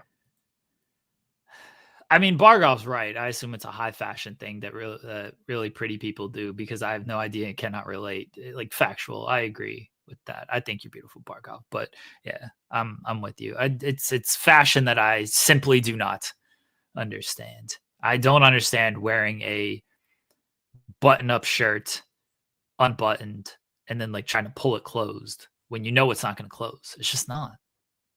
Meanwhile, Cam wanted to remind us he is from New Orleans, as Ricky Starks, the now Ricky Saints. Did you know that the New Orleans football team in the NFL is known as the Saints? I've heard that once or twice. This is news to us. People do need to know this. I don't like that team. I mean, I don't like many teams myself, mostly because I just don't care for football. He could probably play quarterback for the Saints. I think they got David Carr. He kind of sucks. So Ricky might be okay as quarterback. Very upset he didn't call himself Ricky Maivia. I saw that joke. Yeah. Yeah, there was a way he could do it. I'm gonna register the Saints man Jones. I'm gonna make him pay for it. Like, I know you got money now. I hear you talking. You're gonna do shots with the Undertaker. I hear you got this new WWE money. You want this Saints man Jones? Pay up. Saints man Jones. Will Chisholm sent a super chat saying, "Nice, Ricky was with his little sister Ava." It wasn't Ava. It wasn't the reply to that Ricky Maivia, Ava being like, "Hey." yeah. Ava replied to one of them. Amazing. I don't know if it was the Ricky Maivia one or somebody else who mentioned like, "Oh, this looks like the Rock's son," and Ava, replied to one of them. Little stuff like that makes me laugh.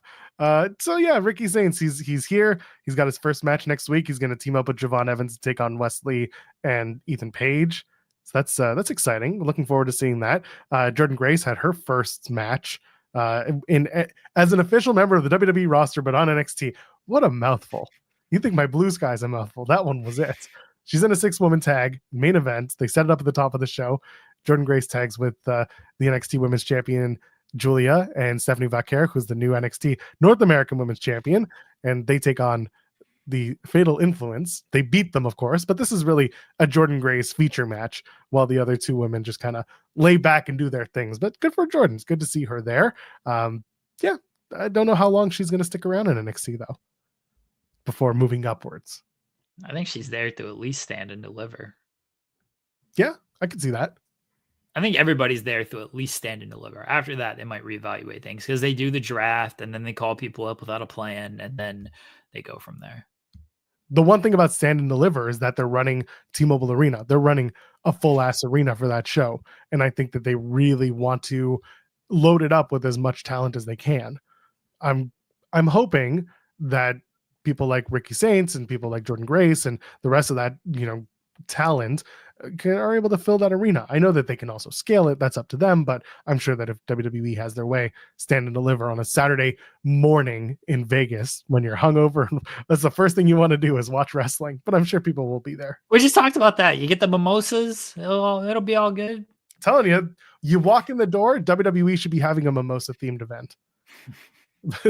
You can't mimosas. After a few mimosas, you can no longer stand nor deliver. But you can watch and observe. You might be able to deliver. I don't know about stand. Well, it depends on, but it's fine. Back to Ricky for 2 seconds though. I'm hopeful that the experience of working in the WWE environment is a positive one. I think one of the first things that I hope that he works on is just his part of his promo. He seems very much like he's acting, and this isn't a bad thing. it's just something that I hope he gets to work on more and more as he's cutting promos, as he's in front of cameras, as he's working with, different production, that he gets to put on more than just like the same face he's been putting on for the last couple of weeks. I'm looking forward to that. And I hope that that's, an opportunity that he gets. I think Ricky's at his best when he's playing off of somebody. And we haven't seen too much of that because it's literally only been 2 appearances. The first one was just the crowd promo. And then last night, he got a little bit with Wes coming out and Ethan coming out and the backstage stuff. I thought that was when he looked his best and felt most comfortable, because I think that's when he is at his best, is when he's got someone who he can bounce off of. He's a good promo overall, and I'm sure that'll continue to improve at WWE. But I always thought Ricky was at his best when he had somebody to play off of, and not necessarily someone to play off of in the ring, live back and forth, but just something to sink the teeth into, to play off of. When he was doing the stuff with Punk wasn't always in the ring with him. When he was doing the stuff with Brian wasn't always in the ring with him, but he had a major storyline that he was part of, and he did very well in those. He's 2 weeks in. There's nothing to play off of. He hasn't been featured in any way. The biggest thing was, what's his name going to be? And I thought he did well with that last night. I'm not worried about his promo stuff. Yeah, it's not so much worried. It's more just something I noticed and I'm thinking about. I hope that he's, I hope that he finds his success, because it's something that he hadn't been on television in almost a full year, on like nationally televised wrestling. And this is a big opportunity for him. And I hope that he's able to do it all. So good for him. This, the name stuff is stupid. Again, like people, I think the right question to ask is like, why? Like, what happened that you didn't end up using the name that you own? I think that's perfectly logical and a question to ask and get answers to. But I think being over the top, being like, oh, it's going to bury him and he sucks. That's just like you said. We did the same song and dance with Walter going to Gunther, and look at the world heavyweight champion now. Hates his spot at WrestleMania. He just wants out. He just wants to crush John Cena's skull instead. So, yeah. Then we got to talk about the other thing. Wilson sent a super chat saying the King Oba said he's coming to TNA. He said TBA. Are you ready? LOL. I don't know if Oba's coming to TNA as much as it is TNA just came to NXT. Oba Femi opens up NXT, and my worst nightmare comes true. Moose comes out and confronts Oba Femi. And I went to our Discord over on Fightful Select into the TNA section, and it just says, no!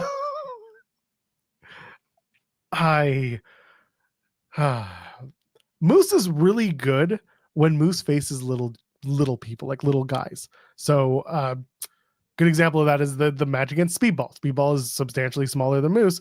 They had a really good match. Leon Slater is another guy who's, while tall, he's thinner, he's smaller than Moose. There's a lot of really cool stuff with Moose when he faces smaller guys. I don't know if I'm wanting to see an Oba Femi and Moose match, but he's here. And there you go. TNA is live on Thursday. They're at Full Sail. So it's more likely that you're going to see a lot of crossover. Santino Marella, of course, showed up at the PLE at Vengeance Day, and they teased that there's a conversation with Ava. So there might be a Worlds Collide sort of mentality to Stand and Deliver or Unbreakable, depending on what show you want to sell out more. But yeah, the Oba Femi has Moose for the time being, and the Hardys are also going to be on their way. We can talk about them next, but first let's talk about the Moose thing, because yeah, Grapsity, I assume it's Phil in the chat saying the zoom in on Moose's face is hilarious, and everyone's using it to meme now, and I appreciate that. Moose is going to face Lexus King next week. That's right. Now I know where to plan my bathroom break next week. I assume we'll get Moose and Oba because they teased it. I mean, Oba's not losing that match. So I don't know if you're doing some screw finish on that, because they ain't beating their NXT champion. Sorry to Moose, but the NXT champion just ain't going to go down there and lose to, Moose is the X Division champion. Like, just, that's not going to happen. This feels like, we'll give you this victory over Lexus King, but then if we do this match, Oba's probably beating you. Moose has been a guy who we know he is wanted to be on NXT. Jordan Grace had mentioned, like, Moose keeps messaging me and says, okay, can you get me on and everything? So we know this is something he wanted to do. It was fine. It was a nice little surprise for people who enjoyed it. And that was that. I mean, the division needs something. I don't think it's great that they continue to rely on the Theories, the Wallers, now Moose to come in to spark something on the division. They got guys they're building. They got guys they're building. Ricky's on the come up now. Ethan just coming off of a big win. They're still doing Eddie Thorpe and Shrek. But for right now, and then they got the new group that attacked Mr. Stone at the end of the night. For right now, they're just kind of using Band-Aid people for Oba to get to where they want to go with everything. I think part of the issue with Oba was also they expected that this would be a heel turn for him. They started to present him as a bad guy, and then they realized, no, we can't get away with that. So they quickly had to pivot away from it. And that's why, going back to our conversation about why did Ethan Page win his match? Why did Eddie Thorpe suddenly beat Trick Williams? They're going to continue that feud, but it felt like it's just stacking up more people for Oba to take on because Oba's now sticking around as a babyface instead of as a bad guy, as a heel. So that kind of feels to me why there's that Band-Aid, at least at the top for now. And then we'll see what they do next with him, because I don't know how long Oba Femi is going to stay down in the NXT world. I feel like he should be a tentpole member of that roster for at least the time being, for I would say a year at least. Not necessarily as champion, but to have him, continuing to learn in that world and then eventually come up. That's where I'm at with him. Yeah. But I think the match with Moose, here's the reality of it. As much as Moose annoys me and annoys other people, and I'm saying that because it's been mentioned on the record in different interviews that we've done, by the way, those shoes that he wore, ugly as sin. Otherwise, everyone would have said the same thing. Take the tags off. They're not that expensive. Anyway, when Moose came out, I was like, okay, this is a good match because Moose is a good worker. And he and Oba could have a good match. Will it be long? History would dictate no for both men's sake. But it could be good and it could be memorable. People are excited for two big dudes, beating each other up. I just know that Moose's stronger matches come when he's facing someone smaller than him. And so as a result, I'm not super jazzed, but I'm seeing that the fans are getting super jazzed for it. And that's cool. That's good enough for me. Yeah, look, there's going to be people who enjoy it and think it's a worthwhile match, and it is. Like, it's a cool crossover match. There's other people, but like the TNA men's roster right now, the guys they feature are now guys who are kind of leaving. So that's an unfortunate thing. But the TNA men's roster at the top of that scene, it ain't the super hottest thing in the world either. Honestly, like, Joe Hendry's obviously over and popular, but Nick Nemeth, it's just wrapped up a world title run. The System guys have been in the main event picture. Eric Young, I think, is great, but we've seen Eric Young for years. Macklin, they don't seem to want to give the ball to any further. Alexander is leaving or has left. Speedball is left. They got guys on the come up, but they're not fully putting the investment in them just yet. So the men's roster on TNA, like the TNA roster overall, like, feels a little depleted. It's not necessarily a lack of talent. It's just who there really strikes you in TNA. You watch TNA, Joel, allegedly. I do, and because the Hendry victory, again, this is part of the issue that I keep harping on with Joe Hendry, is that they don't have people lined up for him because they haven't given him a serious feud to go on. And now they're about to do another Joe Hendry encore concert, which is either going to bring out someone from NXT or, like I said last week, it's going to be on Friday I said it's going to be Elias, because Elias is in talks to work with TNA, and that's the perfect, like, the guitar battle. But again, it's not a serious feud. It's just two guys with a guitar talking about how much they play guitar and how they should be top of the card, even though one of them's a champion and the other one never went past the mid card, and that's talking about Elijah or Elias. And if that's what they do for Sacrifice, okay, fine, that's Sacrifice. But what are you going to do to get to Rebellion in April, which is your next big pay-per-view, where I'm not even thinking about Joe Hendry.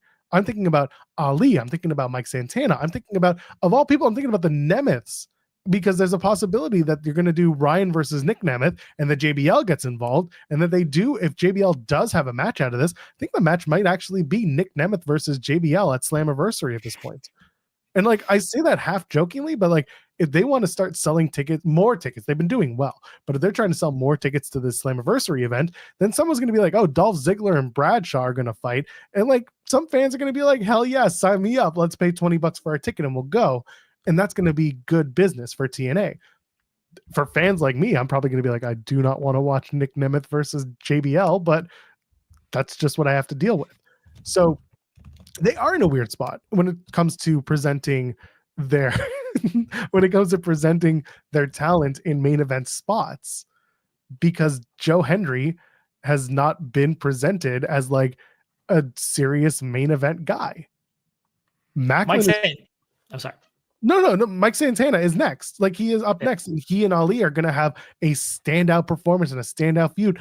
But like, going from title lineage wise, going from babyface to potentially another babyface, again, I think Kazarian's somewhere in the middle of that. I think Kazarian beats Joe Hendry, and that's just the end of the Joe Hendry world title run, and we move to Santana. But like, I don't think they're going to give Ali a quick title reign either. I think that if Ali wins the title, it'll be down the line, but his deal is presumably 1 year. We don't know how long it is. Santana continues to stick around because he likes what he's doing there, and they clearly see him as number one.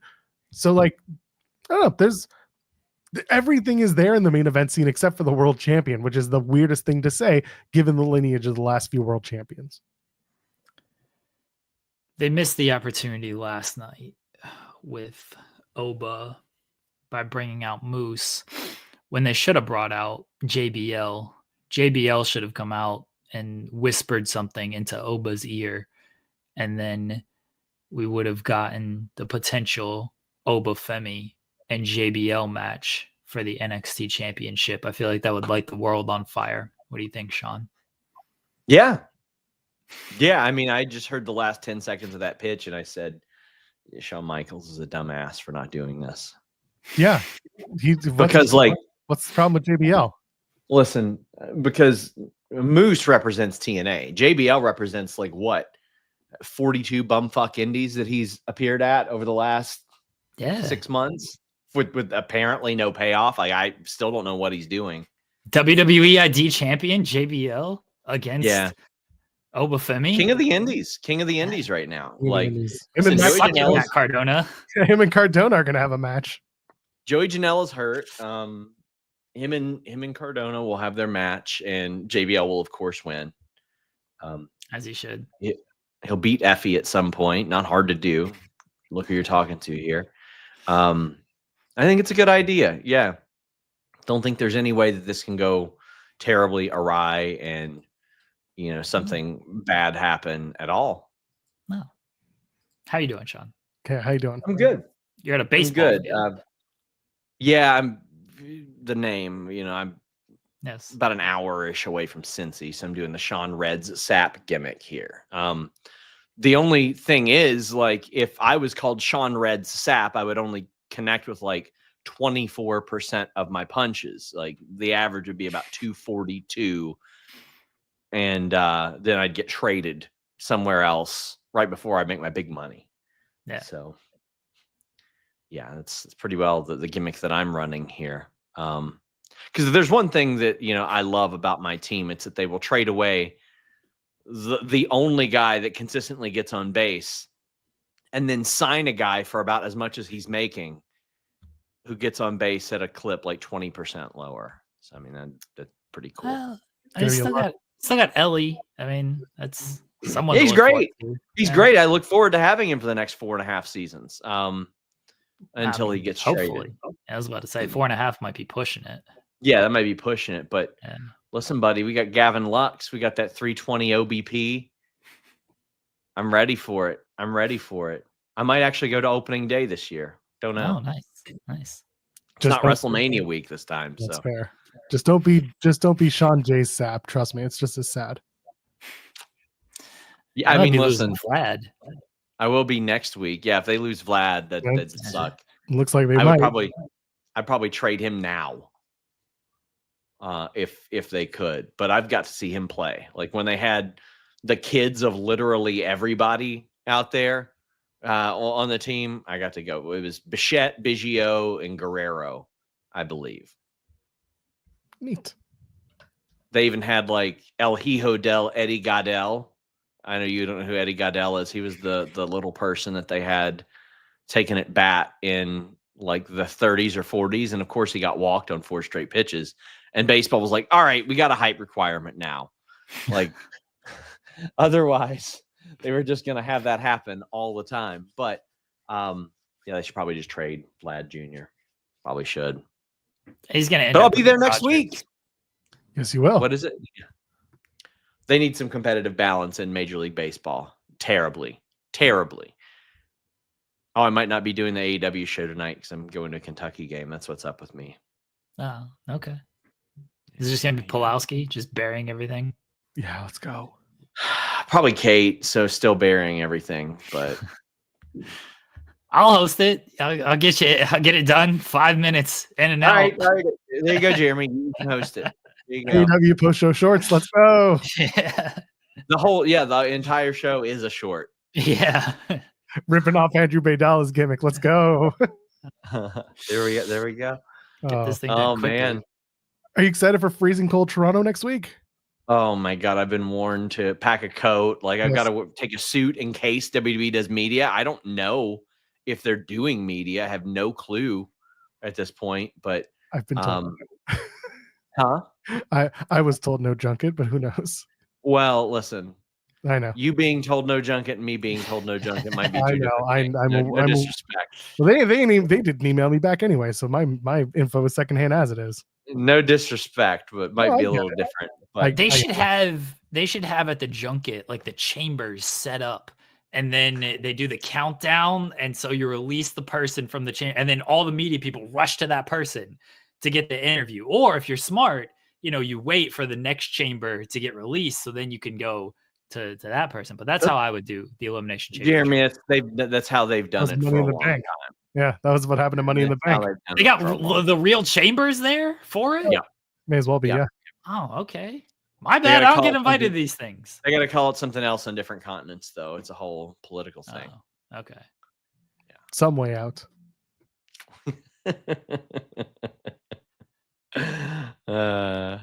God. I'm leaving. I am going to go upload my show with hold on, let me show you the thumbnail. Jimmy there today? I don't know. I've talked to him, but I don't know if he's actually going to be there. Okay. If he shows up, don't forget to happy to have Rob make this thumbnail. Fuck. I was very happy about that. Very excited about that. I'll tell you one thing I do love. I don't want to name him because he's an idiot, but the incredible self-own of a guy being like, last evidence on the 16x16 ring. Look, from Dynamite, it lowered 2 feet. Friend, they used a 20x20 on Dynamite. Because that was a surprise to me. I thought they'd use an 18x18 for a long time, but surface area, corner to corner, like canvas to canvas, it's 20x20 on Dynamite. I was shocked to learn that, but hey. Excalibur is going to have a ring joke or a size joke. Oh, of course. Of course. Tonight's episode. Absolutely. It's about what you do in it. Oh, my God. I'll catch you guys later. Bye, Take care, Sean. Well, there you go. He might show up. And if Jimmy shows up today, y'all send your super chats and ask, what's your favorite episode of In the Weeds? Don't do that. Why? What's the worst that can happen? The one where they talk about fighting the sun. Oh, today's? Perfect. Better than all the other options. Oh, man. Let's hit one more super chat from Wilcher. The one where they did nothing but talk about Taylor Swift's album. That's one he might like. I was scared Tessa was going to come out at the end. Thank God the women's division is strong enough, unless it's Masha. Well, or matches. The thing about that is they have a live show on Thursday, and supposedly Tessa will have a match against somebody. Who that is, who knows? Could be someone from NXT. It could be someone random. I don't know. But I hope you don't see her in NXT, but we'll see. I just assume all these people are going to be on NXT. Fair. At one point, they're all going to show up. Yeah, I just think they're all going to show up. Like, I eventually think we will see it. It's not going to surprise me when we do see it. I would honestly be more surprised if we don't see it. Fair. This was an all-timer, by the way, episode. Yeah. When I was a year ahead of the beef, let's go. Yeah. I expect her, honestly. The only thing that might keep her from not appearing is that women's division is so strong that it's like, is it necessary? But that's not going to stop them just because it's not necessary. But they've got so many talented women already on the roster and already like doing things that it's like, where are you going to bring in Tessa here? You're going to have her come in and beat, I don't know, Fallon Henley. Yeah, I was trying to think of Jasmine. Like I was trying to think of the people who wrestled last night. I was like, nope, that's bad optics. And so I had to like stop myself from naming them because I was like, no, that would be fucking stupid, which doesn't mean they won't do it, mind you. But I could not, my brain short circuited. Like, who can she beat? But then like the Fatal Influence girls are all heels. So that doesn't make sense for, I guess Tessa's a baby. I don't know. No, she's not. They're going to give her like Nikita Lyons and everyone's going to be like, all right, anyway. Oh, that's a good name, Joel. Yeah, everyone beats her. Let's just go with that. Yeah. Who cares? Yeah, she can, because like I'm not having her out there to beat like Sol Ruka or Zarya or anybody, and she's certainly not touching Vecker, Julia, or Jordan. So you're looking at the rest of the lineup, and it's like, again, who are you going to beat? There's only so many people that she should be facing or beating in this sense, and it's not necessary. They got enough people. I'm with you, Senior Nerd. Again, the names that pop into my mind, I'm like, shouldn't beat her. Yeah, quite the opposite. It should be, Kalani Jordan should beat her in like 5 seconds. That would rule. Yeah. Anyway, that'll be that. If and when she does, we'll just be like, okay, if they have her take on Nikita Lyons, we can watch Nikita do her entrance where she counts the steps and does the song, and Tessa will beat her, and we'll all just be like, all right, that happened, and we'll move on with our days. I expect her at some point, and if not, awesome, good. And then everyone can ask her in the media, and she won't answer it. It's fine. Well, if they can ask her. Well, no, we're not allowed to. Did you see that they're having Santana and Tessa do the El Paso sacrifice media? No. All right. Can't have one without the other. Anyway. Anything else from Ross really stick out? I mean, or anything from NXT even that we need to touch on? Someone in the chat. Dudes. What? 4 dudes beating up Robert Stone. Yeah, they're trying to make these guys threats. We'll see how it goes. Someone in the chat mentioned that Carmen Petrovic's boyfriend didn't help her, Ashante the Adonis. I guess it wasn't shown. So I was watching the Netflix feed, and he got hit with a chair by one of the Fatal Influence girls. I guess I didn't make the television broadcast, but they did a picture-in-picture, a double box, whatever you want to call it. Oh, okay. I'm pretty sure they were showing it. I'm watching Netflix too, but like other people were talking about the beatdown as if they saw it. So maybe I'm wrong, but yeah, he did get hit by a chair. It was a weird thing because I didn't know when they cut to commercial, because they go backstage to Jordan. It's like Jordan Grace is showing up next. And then they're like, oh, we go back to the ring. and Carmen's getting attacked by the Fatal Influence girls. And then, yeah, Ashante gets in the ring. He gets hit by a chair, and then Fallon cuts a promo, and then here comes Vecker, and here comes Julia, and here comes Jordan.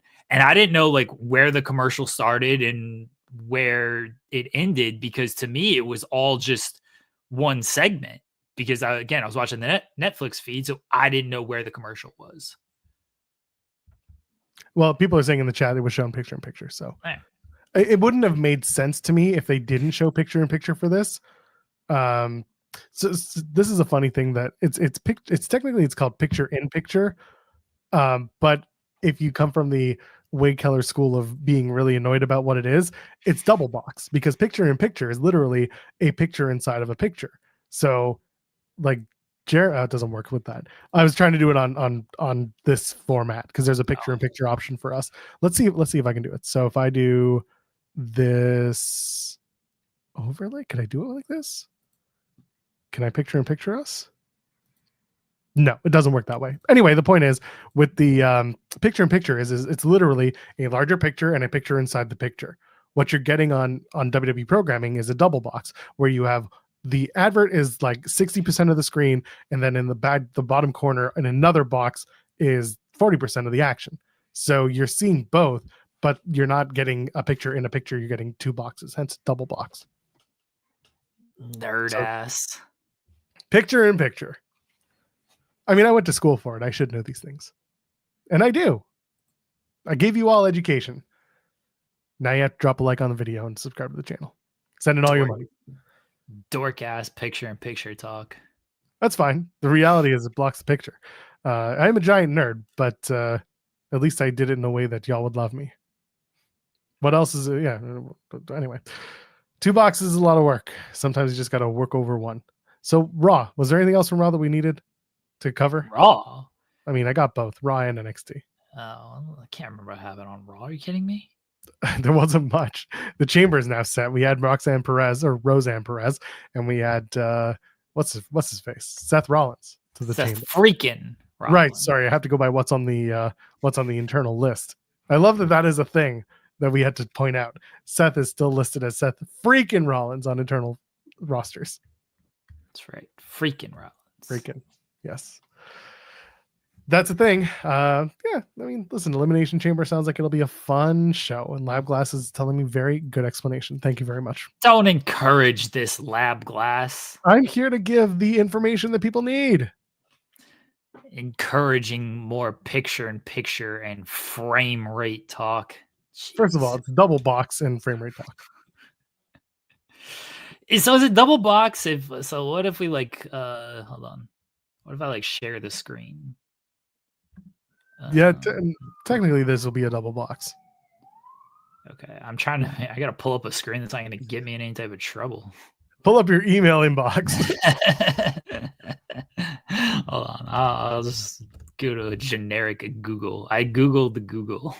Open your DMs. That's what I'm saying. I gotta pull up a screen that's not gonna get me in trouble. Okay, what the hell am I doing? All right. So, like, is this a double box? Is this a triple box? So this is technically a triple box? Yeah, and then here's picture in picture. Oh. Yeah, I mean, if I remove myself from it's like picture in like 3/4 picture. That's just because of the aspect ratio. But yes, this would technically be picture in picture. And then there's this, and then there's whoa. What the hell's this? This is a news layout. Can I still be heard with that layout? Oh, okay. There you go. I'd be like the voice of God on that thing. This is the spotlight layout, which you and Steven Jensen will be using. I don't use this. We never use that. This is cinema layouts. Is it? Oh, because wait, what the? This is AEW Draft 1. And this is 3. Someone was messing around because you can edit the layouts. Oh, all right. But there you go. But I feel weird being on this side. Yeah, I'll fix that. How's that? So yes, you can pull that down now, and we'll be back to here. Okay. Yeah, this is the content people come for. Learning about StreamYard and how double box and picture in picture work. It's dumb. Yeah. Make sure you hit your ad breaks. Oh, don't worry. Those are already those are 30 minutes at random for people. So you get, if it's a 2-hour show, you guys get 4 ad breaks. And the 4 ad breaks are at random places. Yeah, at least 4 ad breaks. I feel like you get a lot more than that, Yeah, sadly. Some people get more. They shouldn't, though. But the way I have it put out is every 30 minutes at random, you get an ad break. Oh, was that was on this show? Yeah, on this show. And one person's complained about it, but you know what? We got to pay bills too, so you can deal with it. You can deal with a YouTube ad, or just get an ad blocker. But I didn't tell you. I don't know how people watch this show. Just I just assume they don't. That's the easiest way. That is the best way to go about your business. Absolutely. All right. NXT, was there anything else? I don't think there was.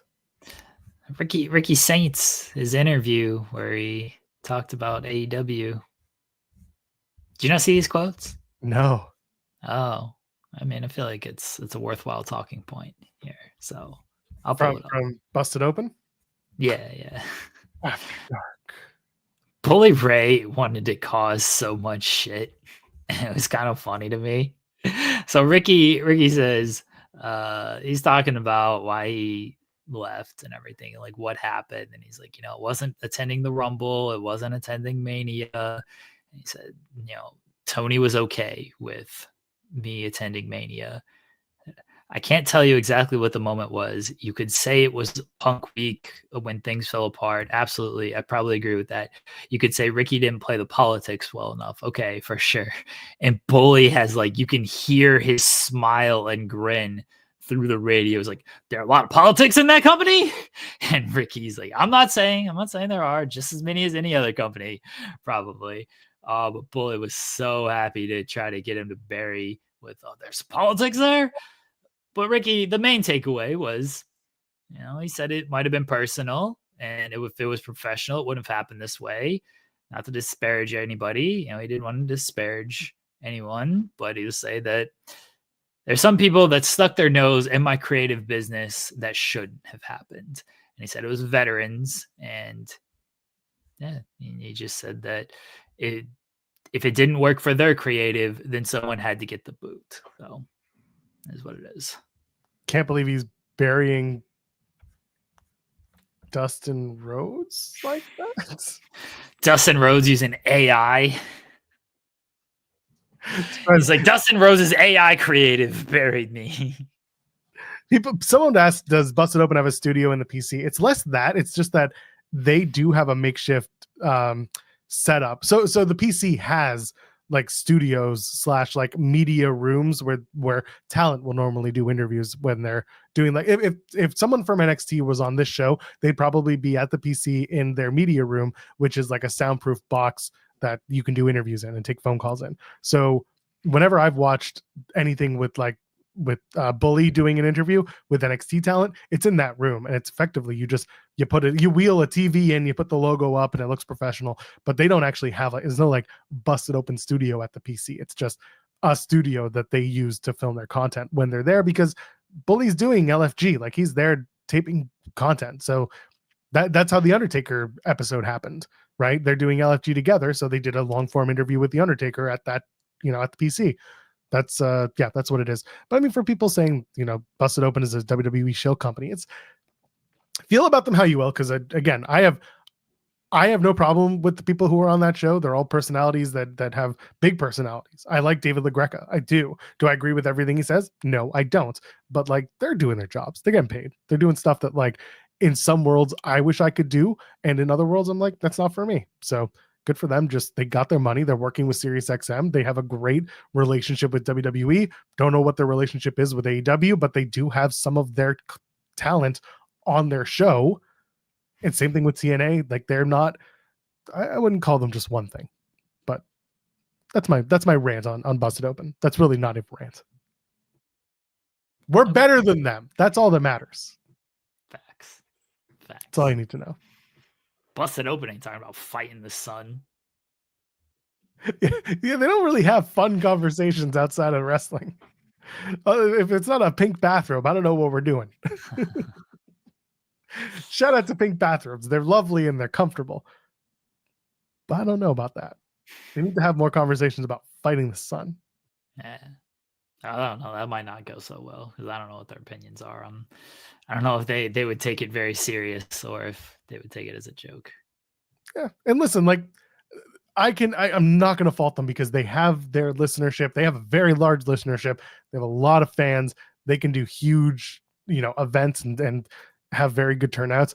Someone in the chat saying you guys do bits. They literally cry about it. It's again their presentation of pro wrestling is entirely different from ours. We cover it in a completely different way. I literally sit next to the dude here who listens to more interviews than anybody else in the wrestling world and transcribes and gets more news than anybody else in this wrestling world. And we happen to be working for the platform that has the dominant newsbreaker in wrestling.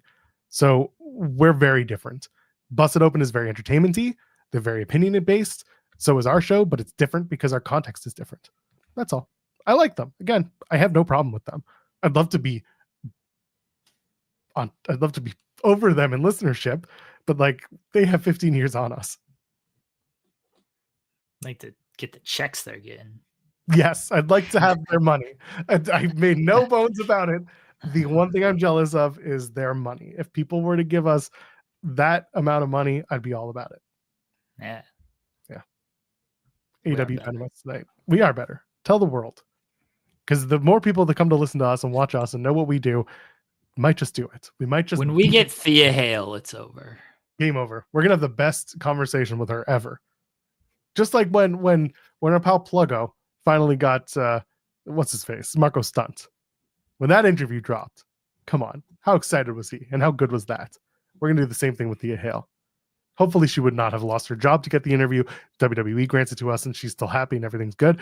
But like, we're gonna do the same thing. We're gonna have a great interview with Thea Hail when we get there. Yeah, we're gonna get Thea Hail on this show. It's gonna rule. I'm gonna when I pitch this to WWE, I'm like, we just want to like talk to her about like coffee stuff, which is legitimate, and like, this is what we want to talk about. Can we get Thea Hail? Yeah, no wrestling talk. Very, very little wrestling talk. What's it like being part of a school while wrestling? Matthew Hook saying, you guys actually will cover things somewhat objectively. Is this somewhat the thing about AEW? Is that what we're talking about? Yeah, Joel hates AEW. People suck. AEW Dynamite is tonight. The Pointer Sisters will not be in action. Hey, Jeremy, do you know where AEW Dynamite is from? Is tonight? I should. But for some reason, it's in Phoenix, isn't it? It's in Phoenix, the home of AEW Double or Nothing. Well, like a few miles down the road. Double or Nothing again is going to be in Glendale, Arizona, and Phoenix, Arizona hosts Dynamite tonight at the Arizona Financial Center.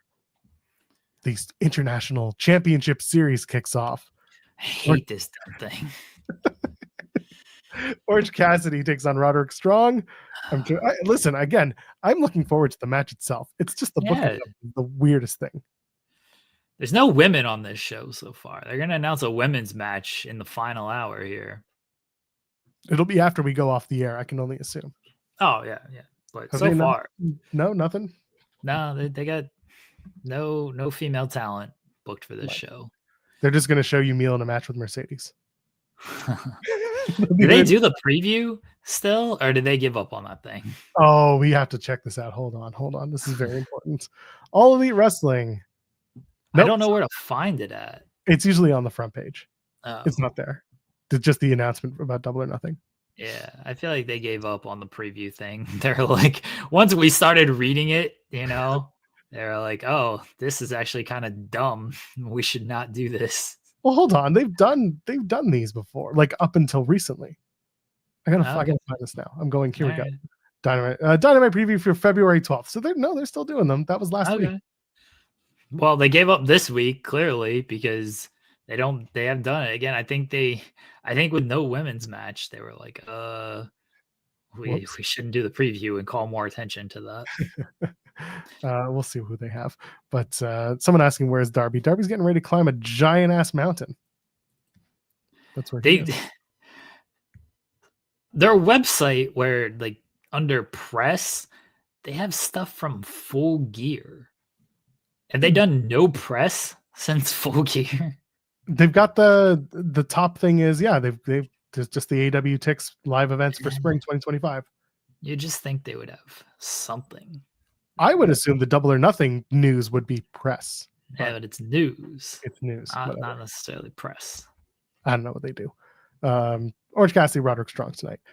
Street Fight, looking forward. I'm really looking forward to Big Bill versus Powerhouse Hobbs. Who brings the bricks, Jeremy? Both of them should bring bricks, and they should just have throw them at each other. It's like that's the whole match. Snowballs. Instead of throwing snowballs, they're just throwing bricks. I don't know how that would work with the crowd. You'd probably have to do this in the parking lot because an Aaron brick hitting somebody in the crowd probably wouldn't go too well for the company. You just have everybody sign a liability waiver. It'll be fine. Yeah, hold harmless agreement. We're getting into that with WWE. They're in a theater tonight, so technically kind of like Hammerstein. So they could do it from like this way, away from the people. It could work. Oh, then whoever is somebody should have their back to the crowd. Be like, you can't throw it at me because if I duck and you hit someone in the crowd, you're gonna go to jail. That's what they should do. They should have at least one cinder block involved in the finish of this match. So if they're doing theater, they're doing this at the theater, then we should get a whole lot of cinema, right? We should get Tony Storm we need a big Tony Storm theatric on this. My suggestion basically on Monday or Friday, whenever I suggested these things, I can't keep track of it. But, the Tony Storm theater show on here. You think she would do the vagina monologues? Yeah, I think in an instant, yes, you wouldn't have to ask her twice. I think her and RJ would do them together. Luther would sit there. I feel like this should be a thing tonight, right? They're at the theater. So that's a real thing. I'm not making this up. It's true. Pile driver finisher just popped me. It's just me, Oos, and this brick. That's how the Gunther story ends. Oh, anyway, Street Fight. Big Bill, Powerhouse Hobbs. They're going to throw bricks at each other. MJF and Hangman Page are going to go face to face. Hopefully they do it on a horse. For some reason, I feel like they should meet outside on a horse because they're in Phoenix. And MJF tries to ride the horse, and the horse just walks away. Oh, that's it. I do like the timeless Tony Storm variety hour. Give her the second hour of Dynamite. She just brings out people like a talk show format, but she turns all the stories into stories about her. The interview is turns into Tony Storm. I've tagged RJ City in my request that Tony Storm should perform the vagina monologues tonight. He might be very, very much in favor of that. He's just going to go up to Tony and be like, guys, we got to do this. This is the answer right here. And then the Ops are going to take on the Patriarchy. Christian Cage, Nick Wayne, and Kit Sabian versus Mimosa Joe Hook and Katsuyori Shibata. That's a match. Sure. Is that going to open up the show? Feels like that should open up the show. No, it should be Tony Storm's the entire show performing the vagina monologues. That's it. Fair. That's the only thing I'm pitching for this show. I don't care about anything else on this show. Which do they come out? Do they all come out to Mimosa Joe's theme? The Ops? Because they shit ain't coming out to Action Bronson anymore. They got new Ops. They got Ops theme. Do they legit have a new Ops theme, or are you just thinking that they do? It goes the Ops. Bom, bom, bom, bom, bom, bom. People are like, shit, AEW hired Def Rebel. This sucks. The Ops. That's the Dynamite lineup as of right now. So, congratulations. My pitch is so much better than what they're going to air. I'm fine with that. Is there anything to plug? Is there anything to get We got to do a theme. You let the people down last week with your Simpsons medley.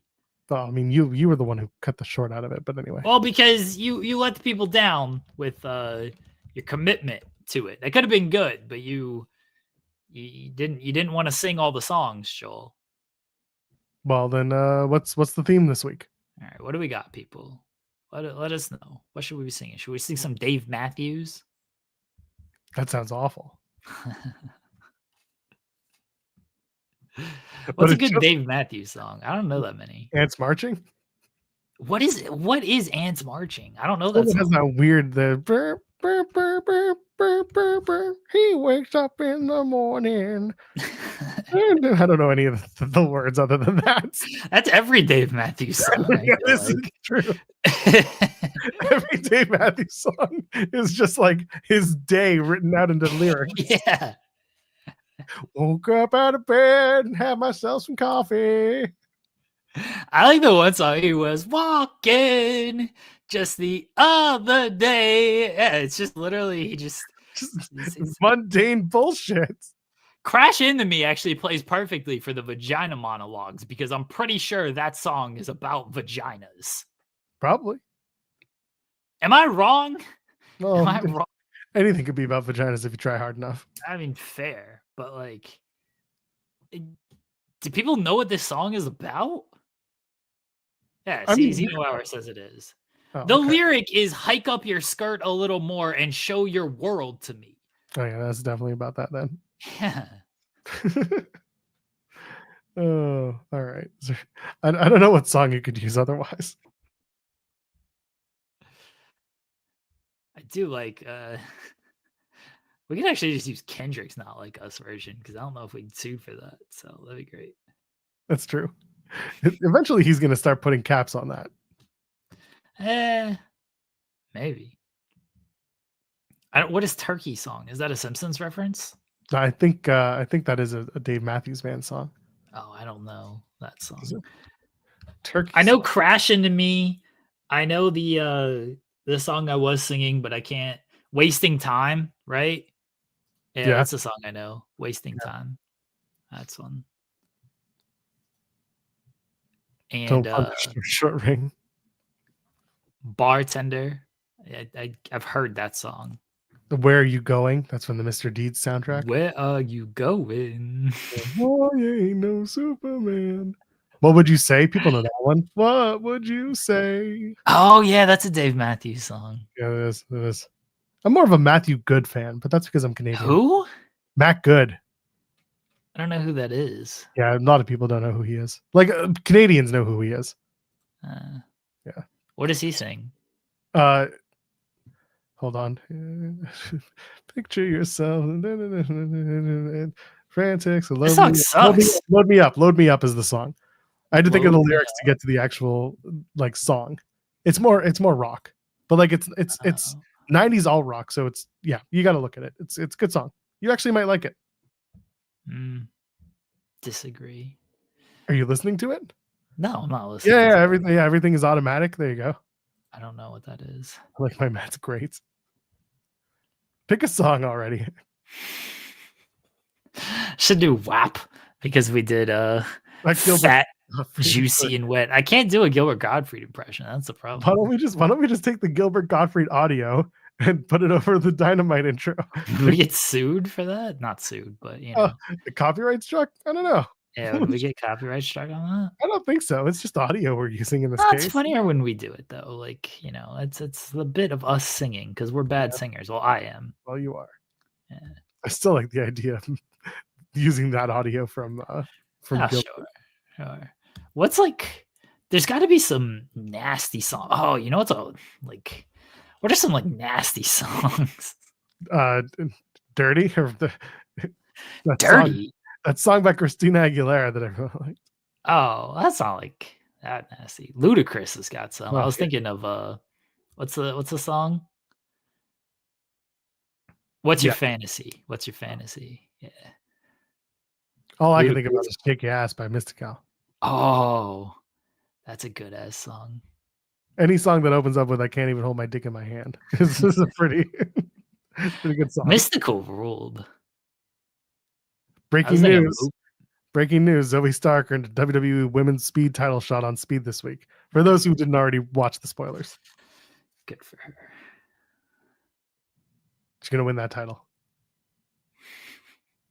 That's the other thing too. It's got to be an 80s song because Dave loves his 80s music.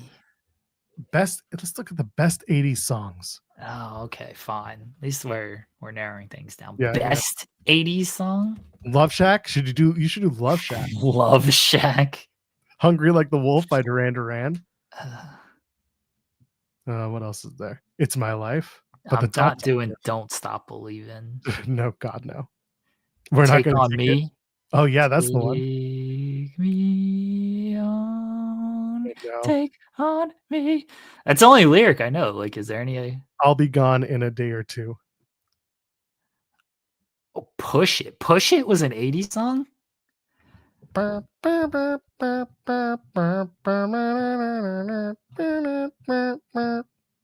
Owner of a Lonely Heart by Yes. That's the one you should do. Once in a Lifetime by Talking Heads. Oh, all right. Pick the song. What song am I doing? You were picking an 80s song. Oh, I don't know. There was so many. Do 500 Miles by the Proclaimers. What is that? Okay, I would walk yeah. 5. Is that song? Yeah, that's the one. That song sucks. So does everything else here. That's kind of the fact that it is that would be hilarious. All right, what are the lyrics to 500 Miles? Besides, I would walk 500 miles. Yeah, it starts off when I wake up. Well, I know I'm going to be the man who wakes up next to you. Wait, was it Peter, Paul, and Mary? No, Proclaimers. Okay. Proclaimers. Proclaimers. Okay. Yeah. All right. Just look it up on Google. I got it. I don't know the song that well, but I'll try my best with this. All right. Oh, when I wake up, well, I know I'm gonna be the man who wakes up next to you. Oh, when I go out, yeah, I know I'm gonna be the man who goes along with you. And if I get drunk, well, I know I'm gonna be the man who gets drunk next to you. And if I have her, I know I'm gonna be the man who's have her next to you. But I would walk 500 miles and I would walk 500 more just to be the man who walked 1,000 miles to fall down at your door. That song sucks. I mean, you butchered the end of that chorus. I don't know how it goes. It's just to be the man who walked 1,000 miles to fall down at your door. Oh, do that part. Okay, sorry to step on it. Go for it. Do that part.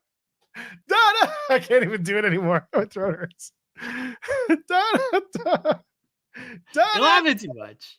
Dum da dum da dum da dum da da da da da da da da dum da dum da dum da dum da da da. There we go. That was a duo. That was a duet for this short. That was good. The pyro goes off to the da da da. Just ruin that song for me. Don't worry, there are plenty more we're gonna ruin in the future. I don't know the song that well. I forgot how it went. So my bad. I get it. All right, I'm gonna go make lunch. Jeremy, I thought it was a Peter, Paul, and Mary song. Definitely not that. Did you see the Beatles performing on SNL 50? No, I have to watch it. I've been busy. Oh, but I saw it. Post Malone was fantastic doing the Nirvana stuff. Oh yeah, I watched part of that. I like the Lonely Island medley. Oh, we should do a Lonely Island song next week. All right, everybody remind me to do a Lonely Island song next week. Lonely Island fucking rules. All right. It does. All right. Anything to plug? Nah, never. Back tomorrow, Jeremy SP3, and I got to do the live TNA Impact that night. So there you go. Yeah, you don't get this kind of quality content on Busted Open. Just tell your friends. Fight the sun, everybody. Fight the sun. Sun's ass. Don't be a hail to come and join us on the show. We're going to do that. For Jeremy Lambert, I am at Joel Pearl or thejoelpearl.com over on Blue Sky. Come and join us. We'll see you tomorrow, 10 a.m. Eastern, as we always do. Ladies and gentlemen, friends beyond the binary. See you in the next one. Cheers.